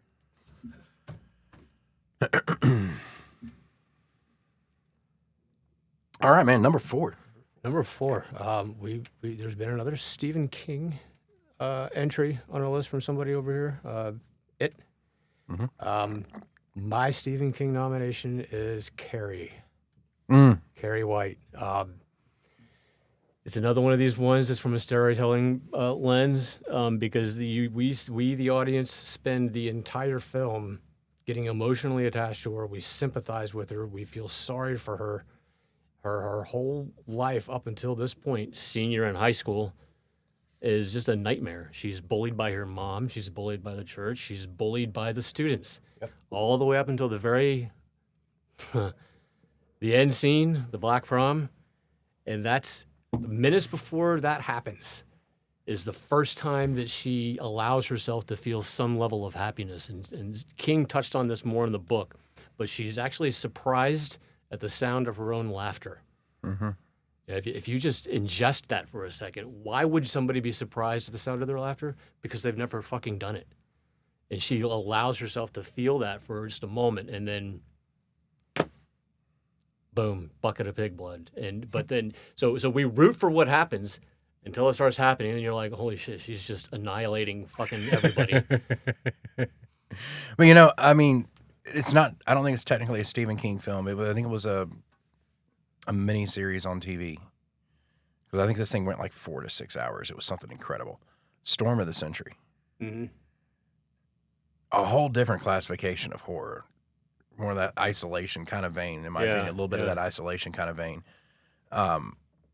Stephen King plays on a lot of different everyday scenarios that we overlook, and different just phenomenons. Now he can go off the rails. He's obviously we have Christine, we have Pet Sematary. I mean, he can delve into all that. Maximum overload. But but the ones that hit you the hardest is like the stories like Carrie. Why? Because you knew that bullied kid growing up. Or you were that bullied kid growing up, or and you kind of look back like, shit, I should have helped them more. I shouldn't have done that. I shouldn't have been that. I shouldn't have, I mean, because the truth is, people snap. You don't want to be on the radar when they do. You don't. You know what I'm saying? Like, I try to be nice to everybody I come across as much as I can, because I might be at work one day, somebody may snap, bring in a gun, they might be killing everybody, and I just want them to walk past me and be like, thanks for the candy bar. Yeah. And keep moving on their way, I mean, I just, there is that scenario, right? Like, and isn't that really how horror hits you in the end? Yeah. Because even though it's gruesome, it's graphic, it's out there, at some point it has to resonate with you to hit and to really make you fear, and that's where these ones hit you at the most. And you brought up the over the topness in some of his work and some of the movie adaptations, but I think he snuck this one in there, because I at least would. It would take an overwhelming amount of bullshit to believe that an auditorium full of high school students would actually laugh at something like that. You saw a few faces in that audience in that scene, in any of the iterations of them, where some of the students were, oh, this is terrible. but there was someone that were actually laughing. I'm like, you're almost as bad as the one that fucking did it, but still, you're all gonna get set fire to. And You were talking about work. So then you live or you die, and then you only have two things to worry about. If there was one person at our work that would snap, who would it be? Get a little dark for a minute. There's one, Jamie. Really? Okay. Have you never seen him walking around like muttering, cussing to himself? Like, goddamn, bro. He'd be the one I'd pick, like if SWAT was to come in or something and just arrest somebody. That'd be the one. But just snap. That's not who I thought you would go with. All right. What's your... if I could weigh in real quick, Yeah, because absolutely. I always thought that was going to be me. If you were on any of my email threads at in my prime, He signed off all of his emails. You've made the list. No, man, like you always stayed to your desk for the most part, unless you were, out chilling with Conley, or some shit. Like, yeah, chilling at my desk is where a lot of those email threads happen. A lot of them that probably shouldn't have hit send on. I mean, I don't know. Like, on the other hand, I feel like people want me to say Rob, but No. he's just Rob. All right. What's your next one? What, 4? Right? Yeah, number 4. All right, so here's where we're going to start getting a little interesting. This is where horror villains are not necessarily one particular person, and this is gonna pop a little bit, but I think they definitely deserve a spot on this list. And number 4 is a group of people called the Elite Hunters. The Elite Hunters is from as far as I know, I think there's 3 movies in this vein. The first and second are the two I would say definitely were the best. The third starts getting a little crazy, but it goes to show how when you get to a certain level of society or a certain level of power, that people can not only abuse that, but take it to very sick, sadistic levels that we've not only seen in the past year and things with other things that's come up. But the Elite Hunters are the killers from the movies Hostel, where they literally are kidnapping young girls from clubs, tourists, and people pay to come and murder them in whatever fashion they desire. And the fact that there is a market for that is what's disturbing, and that there's people and they share this bloodhound tattoo as part of this kind of force and the story of people and these kids trying to get out of this situation. Eli Roth is the director of this. And Eli Roth is what I would consider kind of an underrated director of horror, man. Like he has put out some really cool shit. Hostel, I think, was one of those really, really cool films, but you couldn't really put a face to any one person in this. It was just the Elite Hunters, and you never knew where they were, and that kind of added to the fear of what was going on in this film. When I was making my list, I kept thinking of Hostel, but I was like, who would I put on? Like, what name? Mm-hmm. Just like the main guy? So I ultimately left it off, but I like the way you... But the Elite Hunters is the group of people that would travel to make these murders.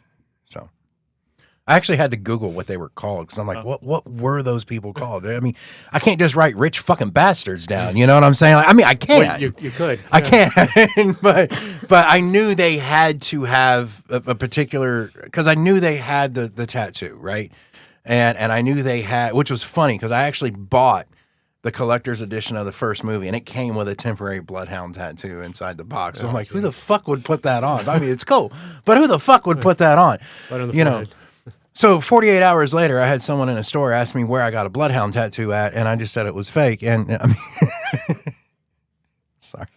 I would say what's scary about that, and why you probably might have maybe felt justified putting it really high is that's possible. Yeah. You know, it's not a monster. It's not as, you know, I think it's more than possible. And when things come out, I think it's legit. happening. you know, Yeah. when things come out like the Epstein files, and things come out like you hear about slave trade still going on in other countries, this is not that far No.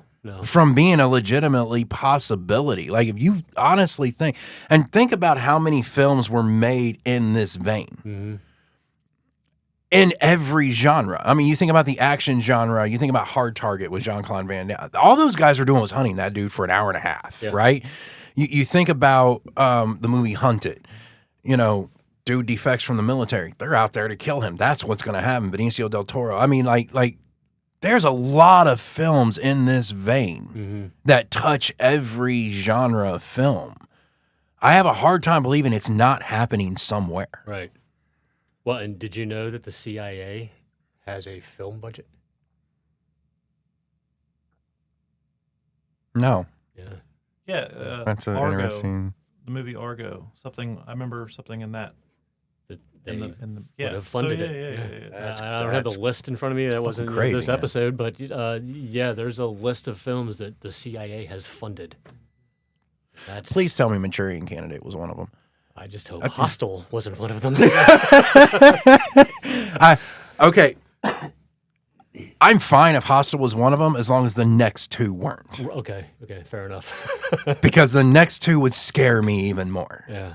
I mean, honestly, the next two would absolutely scare me even more. All right. Number 4 for me. You previously mentioned it. I don't think you have yet. No. But it's Ghostface, and specifically That high, really? Specifically, the one from the first Scream in 1998. I Okay. like all of them, but that one specifically, played by Skeet Ulrich, and Matthew Lillard. That's the cool twist towards the end of the movie, that there's 2 of them rather than just one. That's something I liked about it. But it's a simple, now synonymous costume with trick-or-treating. From the phone calls and the gruesome, sometimes unique kills, which, like the garage door, I loved that fucking kill. That was sweet. And just having 2 killers, I just enjoy it and thoroughly enjoyed Ghostface. So yes, he's that high on my list. You know, for Christmas, I got my oldest daughter the trilogy, the first 3, and she loves that franchise. And this past year at Halloween, we found all these theaters playing the older Halloween film. Had to drive like 40 minutes one way to take her to see the original 1997 Scream. Ended up paying like $60 for that whole by the time you buy the tickets, which is fucked up because we went to this theater, you just swipe the card out front and it pops you 2 tickets out. You didn't even fucking talk to nobody. And, you know, obviously she wants popcorn and drinks. That's another $40 fucking at the concession stand. 80 if you get the special bucket. and we go in and we watch this movie that's pushing 20 years old at this point. Or actually damn near 30 years old at this point. And I'm like, God damn, 97, I would have got in and out of this theater for $12. But it was really cool to go back and see a film from that long ago and to watch my teenage daughter's reaction to the film. Even though she had seen it on streaming, she had seen it, you know, she owns the DVD. But don't undermine the theater experience for a horror film. Like, that is, and I'm sitting there knowing exactly what's going to happen. Like I said, not my favorite franchise, but the surround sound, the big screen, the feeling, especially nowadays, not a lot of people are frequenting a lot of theaters, especially for a movie that's pushing 30 years old. You get an isolated feeling being one of like 9 people at a theater going, oh, fuck, you know? So the experience of that, still not worth $60 that we have to go do this shit, but it was a cool overall experience. I'm a cheap bastard. I don't know what to say, man. I'm one cheap fucking bastard. But it was really cool to see that experience hit for my daughter at that point too, you know, and knowing that something that stood that test of time. There's not a lot of movies from 30 years ago you'd go back and rewatch and be like, oh man, that hits. That still hits, you know. Horror is one of those genres where it can still still fucking hit. Action movies, not so much. It plays on special effects. There's a big difference in special effects from the 80s to the 2000s to the 20 teens and into the 2020s. When you have to rely on story and when story revolves around emotions, and when that emotion is fear, it resonates for a very long very, very long time. I think horror movies, the like more basic and like grimy they're better like than big budget horror movies. So. It's like when it comes to the action films, I love the grindhouse style. There's something to that style of that holds up. It's rusty, dirty. You know. I mean, I think back to the Quentin Tarantino, Robert Rodriguez grindhouse. Double feature. You don't ever see double features anymore, but they put out a double feature film you could go to the theater and watch. Yeah. And think about the old, just stupid films like Hobo with a Shotgun and shit. Just that gritty film style. And that's what makes those movies hold up, where the fear in the horror films will resonate for decades to come. Yeah. So before we begin to undress the dragon, we will go ahead and do another Marry, Fuck, Kill. And this one, I'm going to give you 3 horror-related names. Okay, So, that's fair. Okay. I'm going to go with Baby Firefly, since I mentioned her earlier. I'm going to throw in Carrie, since you mentioned her. And then I'm going to throw in the Ring Girl. What is the Ring Girl's name? Samara. Samara. So Samara, Carrie, and Baby. To me first. Yeah, we'll let you take it away this time. Because I don't want to walk home and kill Sherry Moon's character. Was it the baby? Yeah. Carrie. So it's between Carrie and Samara. Okay.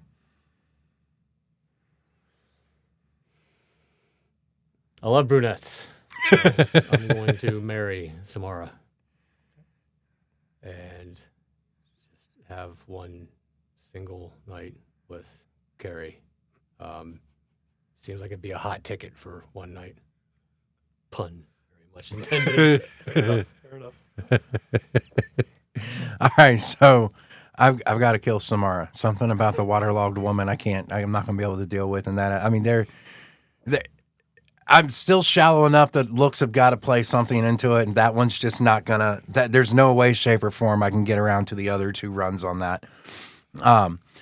Plus, I mean, let's be honest. I've probably seen the videotape if I'm with Samara at that point, and she seems like she'd be really clingy coming back a lot. So,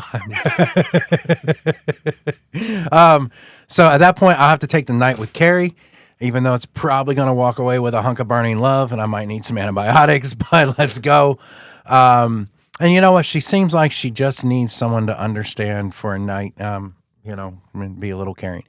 At that point, I'm probably going to marry Sherry Moon. Due to probably the wrath of Rob. I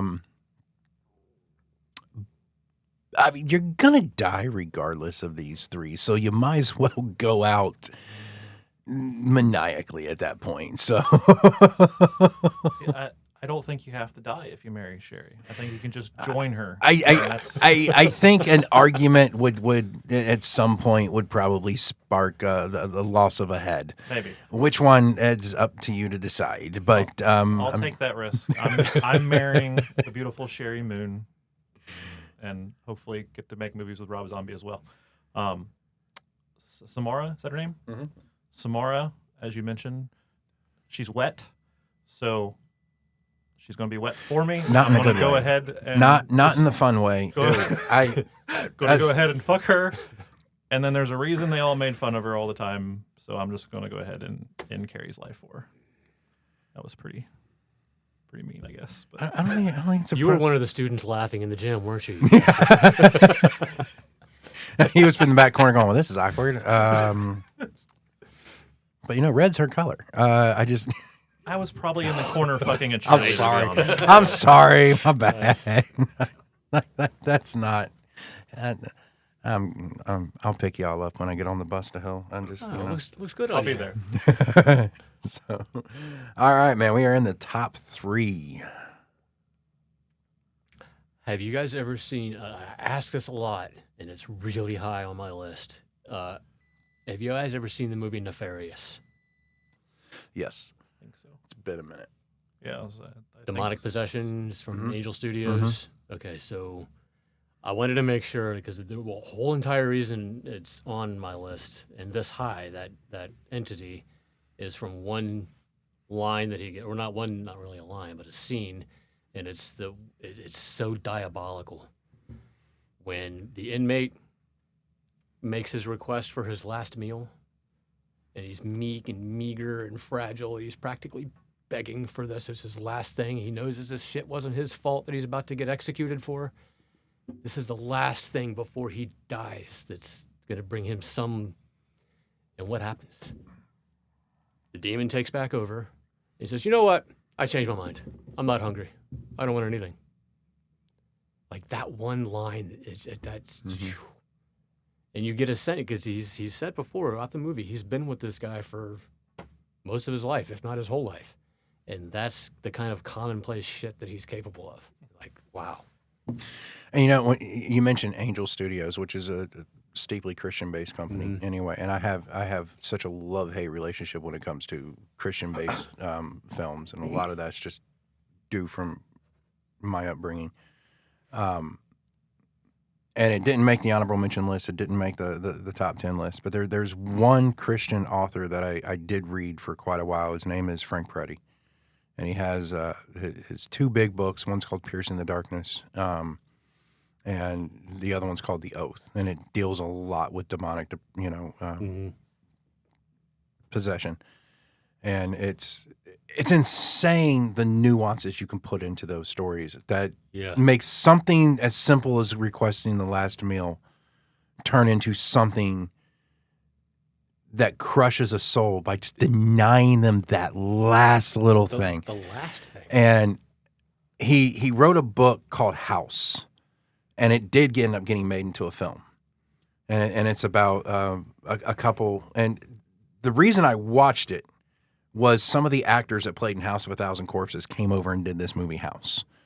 And it's about a couple who are trying to get away to a retreat.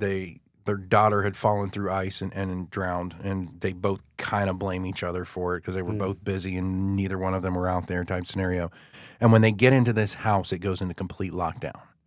And this old, like, canned good comes rolling out of the fireplace. And it says, rules of my house. I am the devil. This is my house. You have until morning to give me a sacrifice. And this whole story just plays out where they have to confront and face everything that they've ever been through. Michael Madsen plays the devil in this film. Okay. Fucking phenomenal. Now, it's not on the realms of horror like what you think you're going to get. It's psychologically just kind of fucks with you a lot. Yeah. And the way it's all portrayed.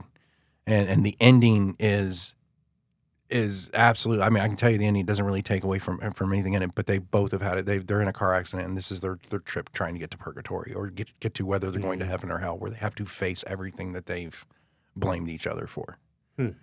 And the way these stories play out, and especially when it comes to Christian cinema, it's the nuances that get you. Yeah. It's the little details they drop in that hit you the hardest. Denying the guy his last meal. And a lot of Christian films people look at as they're hype, what I call hype films. They're going to make you feel good. They're going to, I think of Facing the Giants and a few other, fucking sports related movies that Angel Studios and other studios have put out, and they're all hype, feel good, rah type films. And then they drop these little things on you that just psychologically hit you with them little tiny little screws, and you're just like, fuck. Yeah. So long ass way around. My bad. I already forgot what your number 3 was. Nefarious. Fuck off. Well, what is yours? All right. So my number 3, this character is named Vukmar. It is from, if you ever look up a horror iceberg, this is several layers below the water. This is a film where most people, if you look up any kind of reviews on this, the first thing they say is, I do not recommend you watching this film. This film is one of those things where if you're a horror buff, you watch it to say you've watched it. It is not a pleasant film on any stretch of the imagination. This film deals with incest, pedophilia, body mutilation, necrophilia, It is one of the, you definitely can tell it's special effects, not real bodies, but it does not hit any less hard. It actually kind of hits harder. And so Vukmar is a producer who talks a man who has left the adult film industry into one more film because he's financially in distress. And he takes this and he says it's a art style film, and it turns into the most gruesome assignment of his life. And it deals with drugs. It deals with it is shock value psychological horror at what I would consider some of its peak. I was the idiot in my 20s who tracked this banned film down, banned in over 57 different countries, and got my hands on a copy. I watched it. I destroyed the copy. I will not own it. I will not watch it again. And I'm referring to a Serbian film. We've talked about this before. It's just... What's the killer's name, though? What did you say his name is? The main villain, I would say, would be the director of the film. His name is Vukmar. Okay. So within the Yes, he's the story? director of the film that's happening within the film. Gotcha. And just to give you like the actor doesn't want to do these scenes, so they literally inject him with a rage hormone that basically puts him in the mood to do that act, but also blindly rages him out. And I just think there are scenes where he's with a woman and they cut her throat and she's just bleeding out and he doesn't stop, and it comes all the way down to they kidnap his wife and son, and the culmination of the film is, your imagination could probably fill the gaps in based off what I've said, but in the end, the director joins the final scene, and it's just what he's left with is battling a chemical reaction that he can't fight, while at the same time consciously knowing what he's doing. And shouldn't be, yeah. And the film ends with him putting a gun to his head and pulling the trigger because he can't live with what has happened. But the Spoiler blatant disregard, dude, I do not recommend anyone watch. I mean, if this is really, if you want to watch it because it puts you in a hardcore horror film watcher category, go for it. But nobody out there goes, fucking phenomenal film, I recommend 10 out of 10 to pick this up. Most of them are going, I regret watching this over and over and over again. And it was, and this came out like 2005, ridiculously, I would say, newer in the horror genre run. But the disturbing part about it is if you've watched this film, I sat for probably 2 hours afterwards and went, who the fuck even wanted to make this movie? And why? And yes, it was their kind of play on social, but that didn't even really shine to a point that you could discern it. It was just shock, disgusting content for the value of shock, disgusting content, I think. Just the way you've described it, it seems like the antagonist of the movie is preying on desperation and just seeing how far he can make this person go. And he then can. when he gets to that edge, push. And it's just, and the guy was just trying to make that last payday to move his family somewhere better. And you think about it, why do we go to work? Why do we do what we do? Well, we do it for a mortgage. And you get desperate enough, you will do different things. And it's just, yeah, it's to this day, and it's been, hell, probably close to 2 decades since I've seen this film, and I still just cringe when I think about the premise of this film every time. I do realize that the topic was your top 10 favorite horror movie villains. Hey, I mean, if we're going to go with brutality, he's got to be on the list. I mean, there's What the fuck is your first and second one then? Huh? I said, what the fuck is your first and second one then? No, the first one is if I was going to be a horror film villain, this is probably who I'd end up being. I'm not going to lie. Okay. Well, moving on from that, My number 3 has previously been mentioned. The movies also have been mentioned several times at this point, and that is Captain Spaulding from the 2003 House of Thousand Corpses, 2005 Devil's Rejects. He is the father Don't you like clowns? He is the father of Baby and the patriarch to the Firefly family, played by the late Sid Haig. Haig, however you say his name. But I think Haig. I think it's Haig. I think it's Haig. He's always Captain to me. Yeah.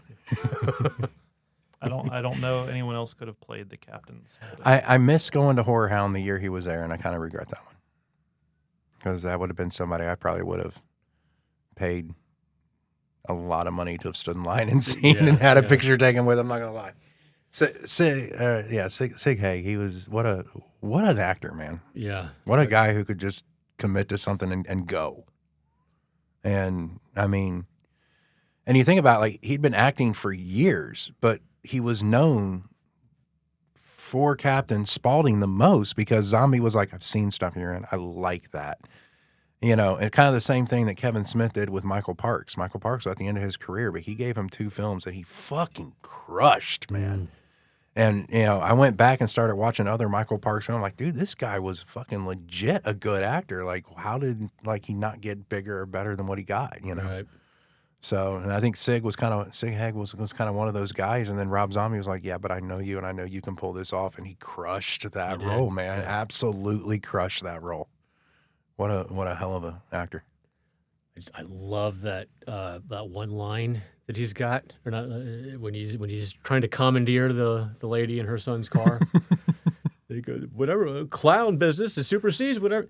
Did I stutter a bit? Like he just turns on a dime. And it's just, super secret clown business. No. Did I stutter, bitch? It's like, oh well.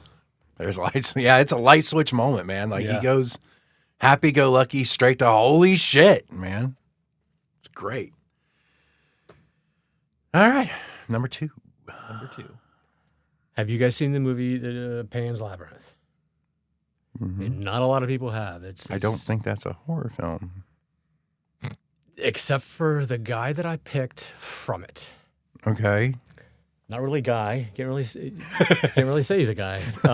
Look, David Bowie was special. No, not The Labyrinth. But it's subtitled in Spanish. Pan's Labyrinth, yep. Takes place in 1944, right after the Spanish Civil War. There's this back and forth between Ophelia being in this kind of fantasy world with the faun and all the magical stuff and the horrors of actual war, where her stepdad he's in charge of rooting out the rest of the resistance against the Spanish then fascist regime. Yep. So the scene that I'm talking about is with the Pale Man. Oh, okay. I know where you're going with this. So you haven't seen it. So she's got this this faun character looks elfish or whatever, is kind of a creature, but he's actually a good guy. He's helping. He believes that this 11-year-old girl, is the long-lost princess of the underworld. And to get back, she has to perform these tasks. And one of them is to retrieve this dagger from the Pale Man's room. And she has to follow all these specific instructions to even get into the room. If you remember Beetlejuice, you know, the guy does the chalk on the door. Well, that's how she enters the belly of the beast. You know, we use a heavy example of the belly of the beast trope in horror. You're going into this thing's lair, and there's rules she has to follow. And one of the rules is he's seated at this banquet table, lavish feast, and she's specifically told, do not take from the table. If you don't do that, if you follow the rules, this thing will just sit there, and it sits there, and it's got this skin that just sags off of his. You could tell that he was at one point, you know, a larger being, but over a long period of time, his skin just sags. His mouth is bloodstained. He doesn't have eyes. His eyes sit on a plate in front of him, and when he's ready to see, he takes those eyeballs out, puts them in slits in his hands, and he does this number. That's how he sees, and that's how he chases after. So she eats a grape, and she's got these little fairies that she carries around in a box that were supposed to be her guide. And they're like, no, don't eat the grape. And she's, get away, whatever. I got this, easy peasy. She eats the grape, and this thing just starts staggering after her. And already the room that she has to get into, the walls are like internal organs, just red, wet. You got that checkerboard floor. Flooring. It's sepia toned and muted reds again. It just feels like you take the idea of the belly of the beast, and then she's actually in the belly of the beast. And there's a lot of documentaries about this one particular scene. He's only in the movie for about 5 minutes, but it just stuck with me that much that, okay, there's a tip of the iceberg here with this character. And I want to see like his whole movie. I want to see his whole thing. The movie was not about him at all. It was just this 5-minute scene, but it made me want to. And there's not even a movie that exists about him, but I want Rob Zombie to make a movie about the Pale Man, and then I want to watch it over and over. This isn't a horror movie, or were you just making a joke? I don't think it's really classified as a horror movie. I would say it would be like a horror scene in the movie, but not necessarily like he is saying. It's a very, very small part. The rest fucking sunshine and rainbows? Like what?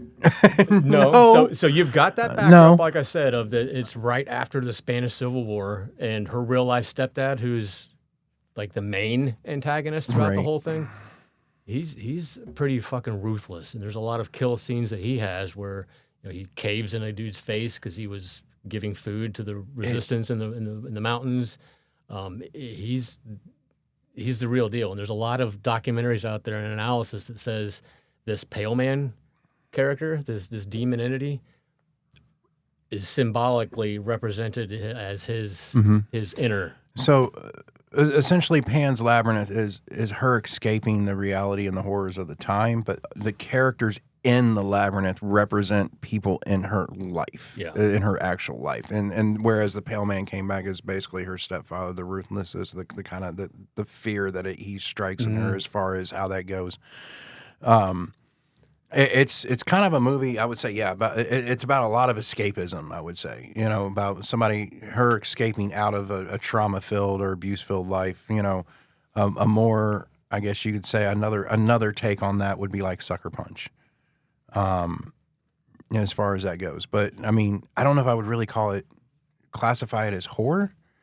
It would just be, I'm not really sure what you would classify those films in. What genre they really would settle into? I mean, I guess it could be a psychological style horror film. You're not gonna. I don't think you would actually find it. So maybe. I think it would be in a drama more style. Like Guillermo del Toro was the director. So I think it automatically, for me at least, it automatically gets a pass into that that horror genre in a way because of the director. Yeah, but that scene sounds like a fucking horror movie to me. Yes, but what he's describing is a very small picture and what I would say a much bigger collage of pictures that make up the entire story. I guess it's almost like a mirror reflection of the rest of the movie. With some of the symbolism we talked about and everything. He's seated at this lavish feast. There's a scene earlier where her stepdad, the captain of the military, is seated at a lavish feast with all of his cohorts, and they're discussing, shortening the ration cards for food for the public.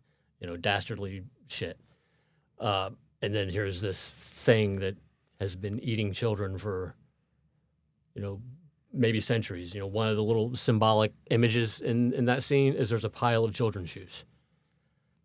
Tip of the iceberg type of stuff. If anybody listening knows Rob Zombie, let him know to listen to this episode because we've got a couple really cool fucking ideas. Yeah, we got some crazy shit, man. Like we got some stuff but I think it's right in his alley of. I think if anybody was going to do it to justice, it could be done. It would be Zombie without a doubt. You would have a field day with the Pale Man. So, all right. So number 2 for me is another group of people. This was from a film that originally, when I watched the original film, it was subtitled. It's a French film. They did remake it in 2015, and it was, in my opinion, kind of watered down. It lost some of the sting that first one put out. And the villains in this is a group called The Order. And this film is called Martyrs. And this was a group of people that wanted to know what happened after you died. So they said that the only people that could see would be virgins. So they would kidnap these girls and put them through horrific torture and take them to the brink of death and ask them what they saw on the other side.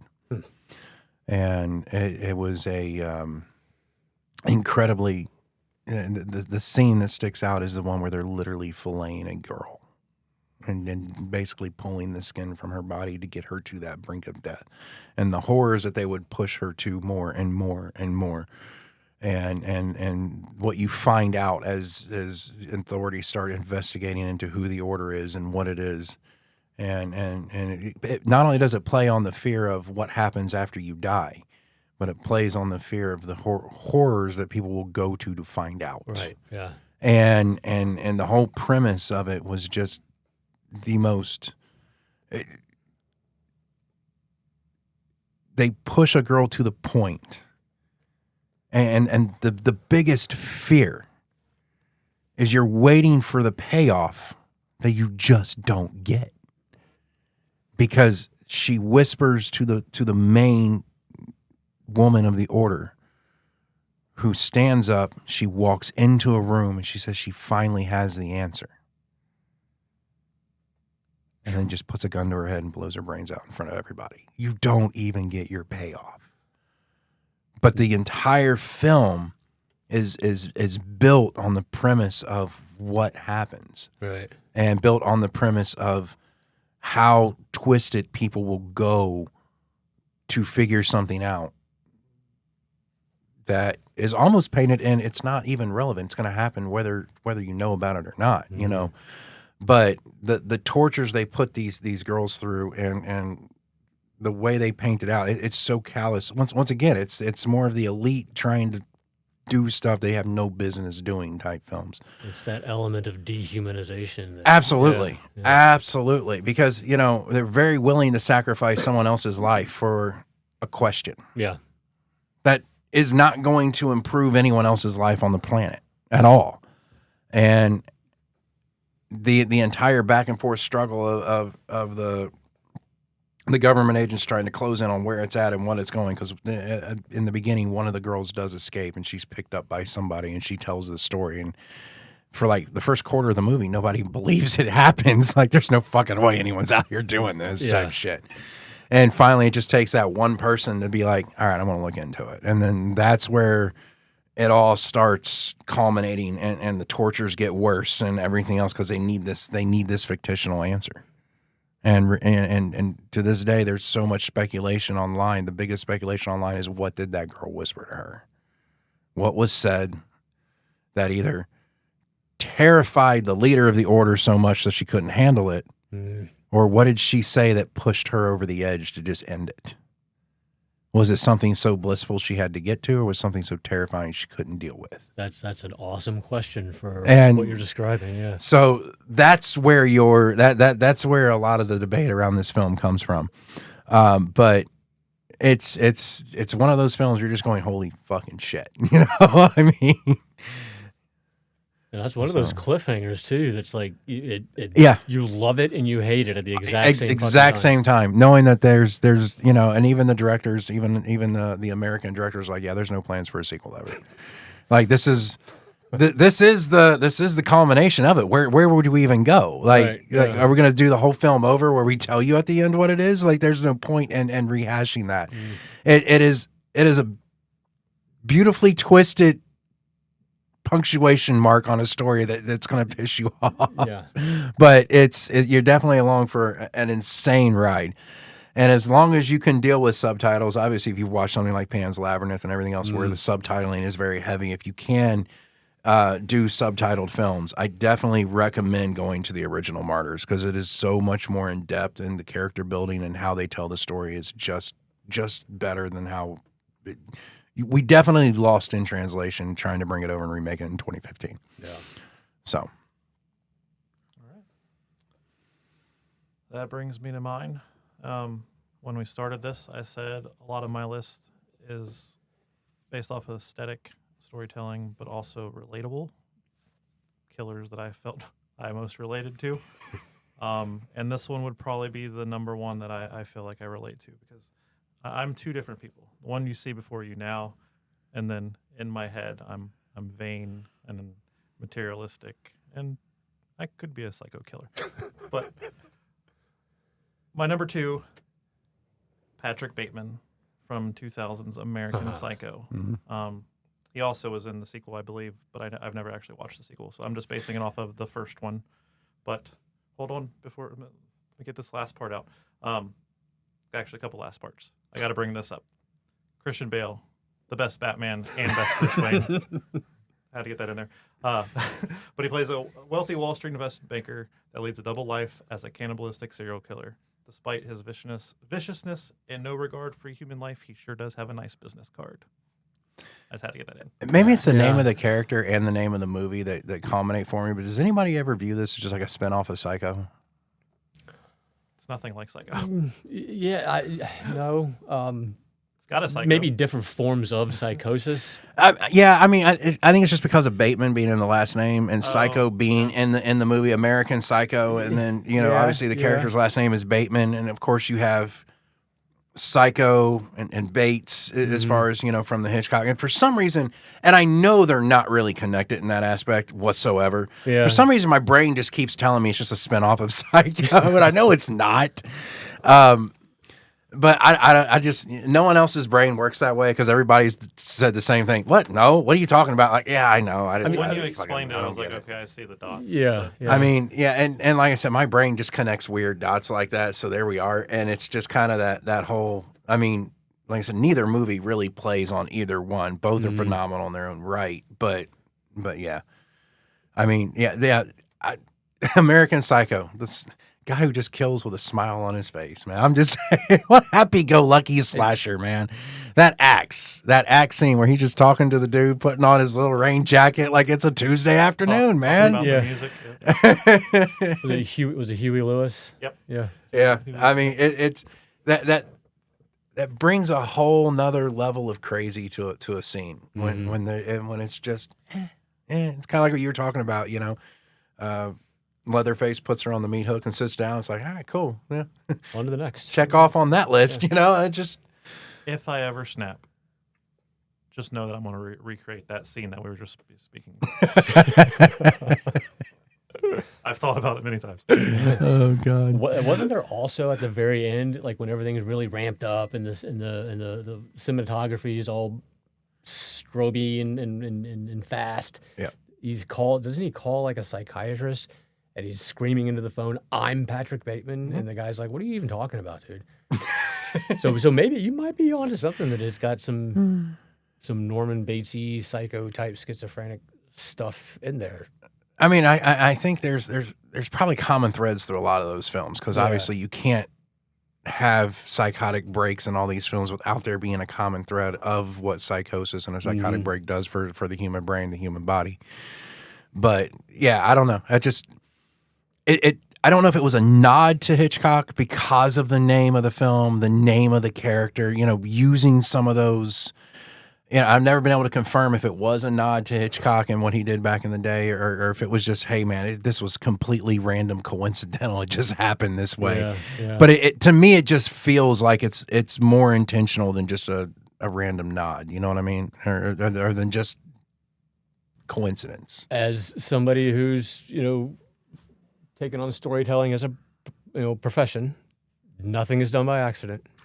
So there is that. There is that. I mean, absolutely, there is that. So, all right, it's time to touch the Dragon Kawakis with number 1. In the belly of the beast, as you would In the say. belly of the beast. In the belly of the beast. My number 1, yes, there's storytelling here. Yes, there's history here. But it's also an emotional and sentimental pick for me because my all-time favorite story of all time is Mary Shelley's Frankenstein.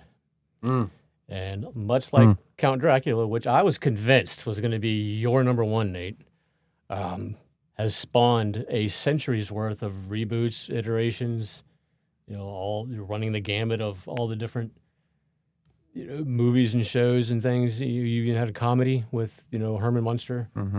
Rob Zombie did quite well with that. Have you seen that movie? Yes. Yeah. I've not seen that particular It's one. not yet. horror. No. Well, monsters never were, but No, and so I can't say Frankenstein, my number one pick, is steeped in there, but that just wanted to mention that because it's awesome. But yeah, Frankenstein is my number one, my favorite. I mean, what was it? Lurch from the Addams Family was a nod to Frankenstein, I think, as well. Probably, and, at least with that Boris Karloff visual of the tall, stout, square hair. Yeah, I think that was kind of a little bit of a nod they did toward Frankenstein as far as the Addams Family goes. But yeah, so well, my number one is, if I were to snap and go off the rails, I would probably be something very, very similar to this particular character. Rather modern as far as horror films go, but has rapidly become an icon. This guy was featured at Horror Nights and Universal, both in Orlando and in was it San Francisco or is it LA? Somewhere out in California. It started out as a small cult film that steamrolled, got 2 more films that have been released in theaters. They're planning a 4th film, I believe, for this year as well. When it comes to serial killers, psycho clowns, none other than Art from Terrifier is rapidly starting to top that list. And anyone who says he's not iconic at this point is really dropping off the map on this. But when you want to mix just psychotic break with semi-comedy with everything else that comes into play in that realm, Art hits all those freaking buttons, man. Like, he really does. And you're whatever. Your number one's going to be Dracula 2000 or some shit. I can see it from here. But I mean, if when you look at a slasher and you look at brutality and the guy who mixes so many different torture forms from across history, I mean, Art hits that shit. Yeah. And he does it in like this crazy fucking, and that little kid that follows him around, the girl or whatever, is fucking psychotic, dude. I love it.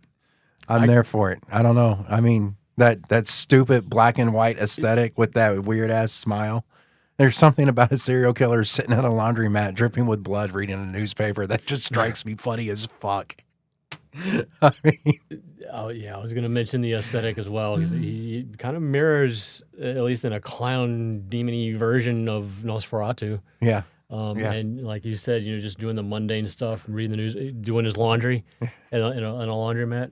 That weird crooked nose and there, there's just that look, the Terrifier. I was over here in disgust, shaking my head, not because of Art the clown, because I like Art. I like aesthetic. I like that. I like the way he kills and all that stuff. The movies themselves are trash. They're absolute trash. I don't like anything about them. There's supernatural effects in there for no fucking reason. The kills are awesome. Take the kills out of it. There's no story. That movie is trash. Art the Clown, awesome. Movie, trash. That's all I was saying. Or maybe they're setting this lore up to explain something down the line. I mean, think about it. You really can't kill the guy. But that's not uncommon in horror tropes. Mm-hmm. You really couldn't kill Freddy. You really couldn't kill Jason. You really couldn't kill a lot of these guys. Michael Myers. I mean, those all had stories. They've tried, but we're looking at 3 movies setting up why he is the way or what he is. Now we may be getting movies to tell you why he is. Just my opinion, trash. But okay, number one for me, not trash. You've mentioned it already. And this ties back into my number 10, kind of. And that is Count Orlok, a.k.a. Nosferatu. I do, yes, I believe, if I'm correct, you have a tattoo on your leg. Okay. You talked primarily about the older ones earlier, so I'll focus more on the more recent. Have you seen it? Ooh, which one? There's like the 2024 release. It came out on either Christmas Eve or Christmas Nosferatu Day. Release Yes, from 2024. Yeah. Where he's got a mustache, I think. Or maybe he's so... Are you talking about Demeter? No, it's called Nosferatu. Is it called? Okay. It came out 2024 Christmas or Christmas Eve, one of the two. And I know that specifically because me and my wife went that day that it came out. Yeah, it was a Christmas release. Okay. Yeah, but no. I don't think you've seen this. You need to watch it. Okay. Because if you like all the other ones, I think you'll like this one. It is a remake of the one you mentioned earlier from 1922, Nosferatu: A Symphony of Horror. The guy who plays Count Orlok is Bill Skarsgård. Right? Am I saying his name Is right? that the one where it's Skarsgård. like it's in like Skarsgård, black and yeah. white, or it's in monotone with the reds and sepia, but Yes, there's Okay. color comes out into the movie. okay, But- yeah, I think I did see that. Okay. Yeah. I thought that movie was absolutely fucking fantastic. Yep. And Bill Skarsgård version of Count Orlok, I fell in love with it. Mhm. So that is why he is my number one. Dude, like Bill Skarsgård has been snapping up a lot of iconic roles, man. And nailing them. Really, like him doing Pennywise, freaking amazing. Mhm. Like he really did a great job in that, and like he has just been appearing, and whether he's playing iconic horror character, or he's playing a completely original character, he nails a lot of what that whole family. The acting out of that family is ridiculous anyway. Yeah. Alexander's phenomenal actor. Their dad's a phenomenal actor. But I mean, the whole family kind of dynasty is done. But Bill has really kind of set himself apart and taken a lot of different directions as far as what he does in acting. He's really nailed a lot of iconic roles. But it obviously Nosferatu, Boy Kills World, just showcases all the different ways and different styles of acting he can bring to the table, and he crushes everything he does. Dude's phenomenal. I honestly couldn't think of a better actor to play Nosferatu at that point in the current stage and day that it was filmed.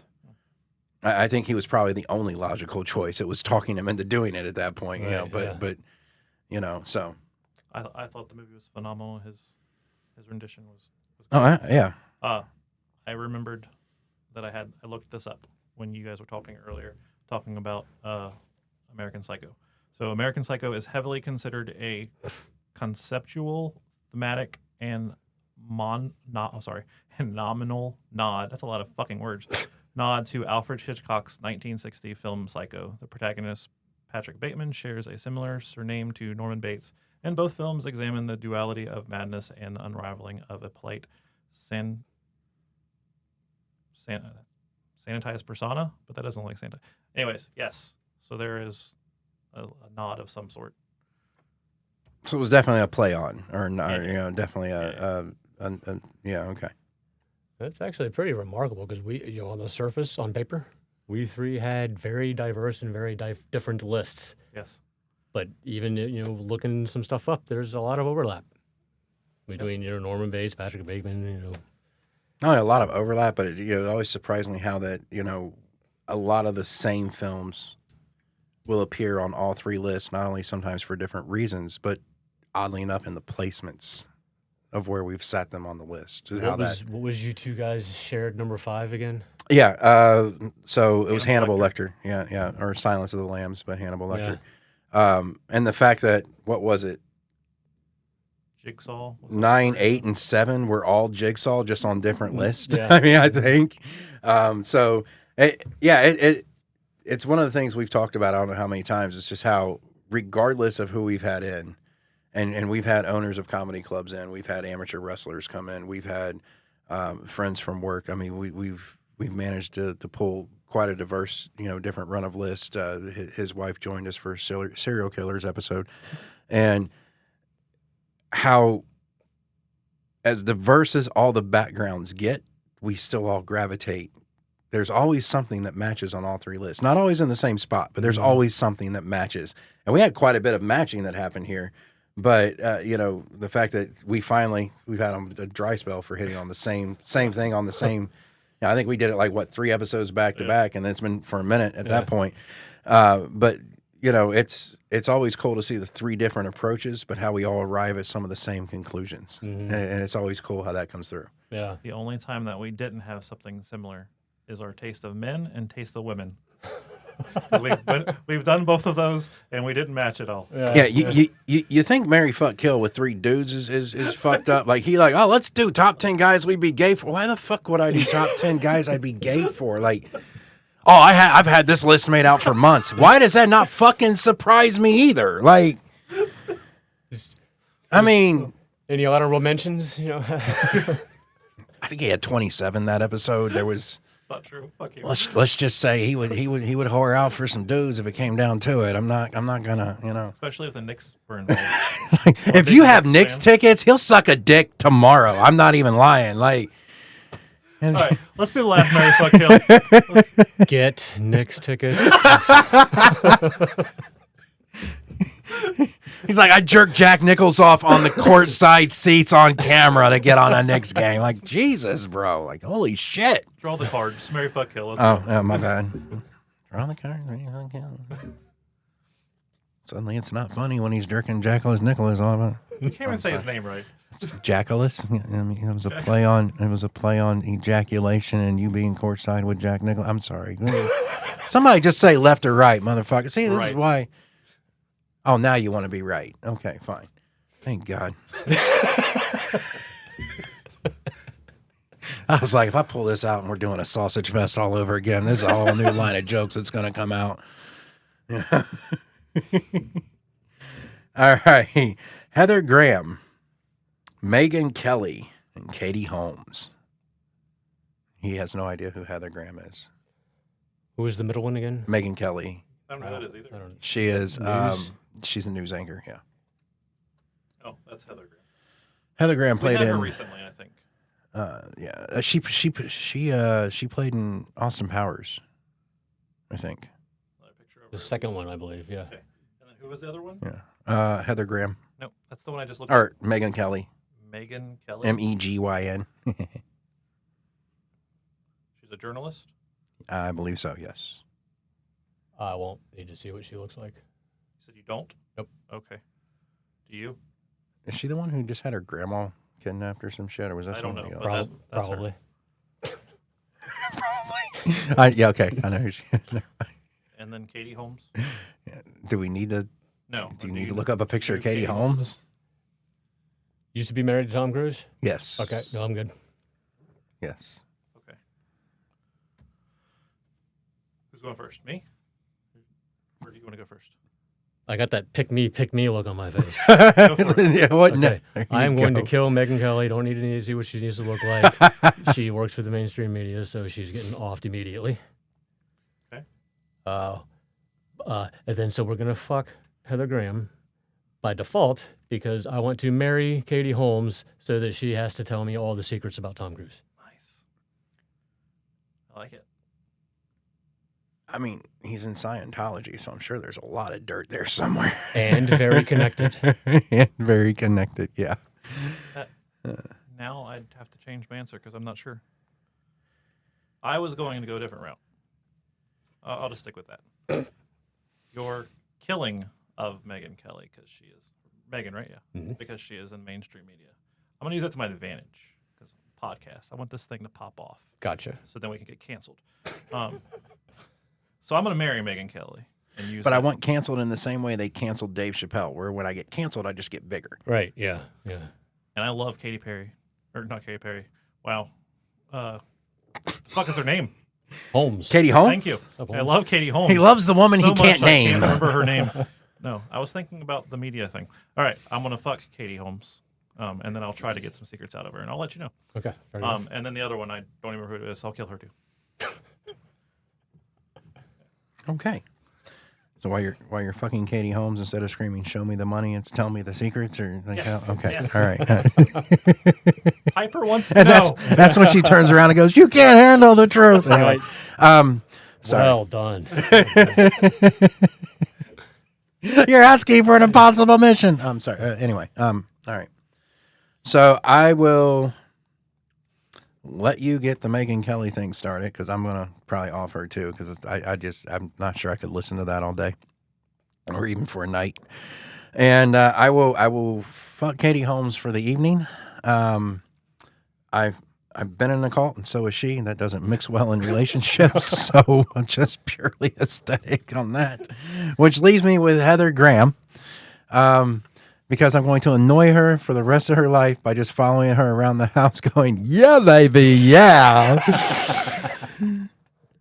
You know, she steps out of the shower like, "Oh, behave," you know, and you know, she can be like, "Fucking Christ, I hate this arrangement." Like, I know. I've heard Love this bit you. before, so I know we've had her now. Come on, it was 30 years ago. And she'd just look at me and be like, "Stop being a fat bastard." Yeah, I remember you saying that. So, okay. Well, that does it for the Mary Fuck Kills. It does it for this episode. Is there anything else you want to plug? You got socials that people can follow you at, or just the book? I'm on Facebook pretty much only. I do have an Instagram account. I pretty much just use it to, you post a story on your Facebook, and you can just hit the button, and it goes straight to Instagram. I don't even think I've ever been to Instagram, but it's there. It's at Christopher _Pieper DBA, and then just Chris Pieper Facebook. Got 2 other pages that I manage. One is mainly just for poetry, haikus. It's called Haikus Day, with the last of it spelled like the word Tuesday. Do all those, all the backgrounds for the poetry myself, and write all of them. It's fairly new. Just kind of trying something out just as an outlet. And then if you're familiar with World of Warcraft, I also have a page that I call Vito the Dog. It was supposed to be a whole other intellectual property. I was going to animate my own little shorts, produce it on YouTube, but it's above my head to not use AI to do that. And that's apparently a big blacklisted thing, that if you get into that arena and you use AI to do your stuff, you just get shit on. So I just avoided it and applied it to making memes about World of Warcraft. So. Okay. Speaking of AI, I need to show him the video afterwards. I mean, once the books start popping off, we're gonna have to have him back on, where he's gonna be like, "Yeah, my new socials is now the real Christopher Pieper," because that seems to happen. Yeah. Once people start getting more well known, and they start getting famous, now you have to follow the real, because that's what they put in front of it at that point. But congratulations on self-publishing a book, getting it on Amazon, man. Thank Absolutely you. phenomenal job. I'm looking forward to digging into it and seeing what it's all about. Appreciate that. Because if there's one thing people that listen to podcasts, or even people that do podcasts, we all love a good story. And that's something that's, I've always said that my favorite line from Doctor Who is when he looks at his companion and goes, "We're all just stories in the end. Make it a good one." Nice. And that's always been something that I actually had a sweatshirt made with that on the back of it, because it's one of those things that resonated with me. And you taking that leap, man, and just putting that shit on paper, man, I admire that. That's fucking amazing that you went ahead and just took that step, man. So I'm excited to see where it goes for you. And I mean, the fact that it's on Amazon puts you in front of millions upon millions of people that can stumble across that. And I'll be honest with you, he told me about it. And when I typed it into Amazon, it really wasn't that difficult to find, man. It wasn't like pages upon pages down inside of that. So I'll say, I'm looking forward to seeing where this goes and what it does for you. So As am I. I appreciate that. Absolutely. So As for us, you can follow us on our socials. The main one, really, that we're trying to push now is the TikTok. So the Inappropriates. Tickle-my-talkers. The Inappropriates podcast on TikTok. No hyphens, spaces, or anything. The Instagram is the _Inappropriates _podcast. So everybody go give us a follow and shit on there. And we're starting to, dude, a couple of the videos are breaching the 3-digit range on views and watches. So, I mean, it's starting to pick up a little bit on what's going on. So it's going to be good. Once we start getting the follower count in and stuff, which that's actually starting to build up too. I was looking at it the other day. So I think we're up to 70s or something on that. So it only took me, 5 years to get to 2,000. So, I mean, on mine. I would say too, and this is, I'm sure on behalf of the 3 of us in this room, building the thing, whether it's writing the novel, producing a podcast, getting on a stage, that's the part that's our passion. I don't want to say it's easy. It's work, it's effort, it's long hours. I can't tell you how many 20-hour days I had writing that book. But the real wall that we run is in the promoting. When you don't have a safety net, when you don't have a machine behind you, and I feel like there's a disconnect between what really happens and what other people think happens. You know, like I've got a book. It's got my name on it. You can find it on Amazon. I feel like there's people that actually think that you're just automatically in the new life, and it's like no, that's when the real hard work actually begins. Now it's out there. Now I'm hoping people accept it, buy it, like it, tell their friends, and they buy it too. Like. Yeah. Just because it's on Amazon doesn't mean they cut you a royalty check for sales at, Nope. $37,000, dollars last week, They have no problem taking hundreds upon hundreds of dollars a month in ad money, though. Oh yeah. And that's really where it becomes you building it's one thing. Sitting with the confidence in what you built something different. And that's where your advertising and your pushing comes into play, man. And like when it comes to stand-up comedy, I just tell stories. I tell stories about people I've worked with. I tell stories about my kids. If it hits, it hits. If it doesn't, it doesn't, And I tell people all the time, I don't know how many times I've gotten up on stage and went, well, I'm too broke for therapy, so you fuckers get to listen to what happened this week, And this is this, and a lot of people laugh because it hits, because they understand they're in that boat, they're in this, they're in that, and sometimes putting it out there is worth just as much as having someone pick it up. Yeah. And, having the courage to put it out there is a big thing, but maintaining that courage to actually market that in the way you're doing it and everything else is something else. Because I'll be honest, standing up in front of 45 to 50 people at Bricky's and doing 5 minutes and hearing the snickers and then hearing the laughs and then hearing other things is completely different than hitting the upload to the 2 billion fucking people on the internet and wondering what's going to happen there. I mean, there's a whole different feeling and wondering am I being arrogant by trying to promote what I did, or is this just a hobby, or is this just that, or is this just anything else? But if people pick the book up, by the way, you've got 2 reviews and it's a 3 and a 5-star review. So it's not bad. Right. And neither one of them are me. I need to write a review. I'm going to read it first, and then I'm going to write your review. And appreciate that. The thing about comedy and the internet is the feedback is instant and it's brutal. Yeah. It's either going to be cool or it's going to make you go, fuck am I doing? Because I've got the TikTok videos, I've got the YouTube videos, and I got a few things up there, and I've got people like, hey man, that was cool, that was funny, good job for getting up there. And I've had other people like, what the fuck is wrong with you? Right, yeah. A lot. Did you not listen to the set? There's a fucking lot wrong with me. And the passion is what drives you to keep going regardless. And you're going to get to that point with this book where you're going to open it up and you're going to start seeing reviews of people who loved it, people who are digging what story you wrote. And just remember, not every story is for every person. Just like when I stand up, not every joke is for every crowd I stand in front of. I've had jokes that hit really great on one crowd, and I've had other crowds stare at me and crickets are chirping in the background. They're like, what the fuck is wrong with you? Like, legitimately. So it's a beautiful thing, man. It is a journey. It's an incredible journey. As long as you remember you're still on the journey, no matter where you're at. Yep. So, all right, this one is ran long. Hopefully you're still willing and able to join us for the other one. But if you want to sign off this one, Matthew. All right, guys. Once again, thank you for listening. We'll catch you on the next one. And until then, have a week. Peace. So fucking inappropriate.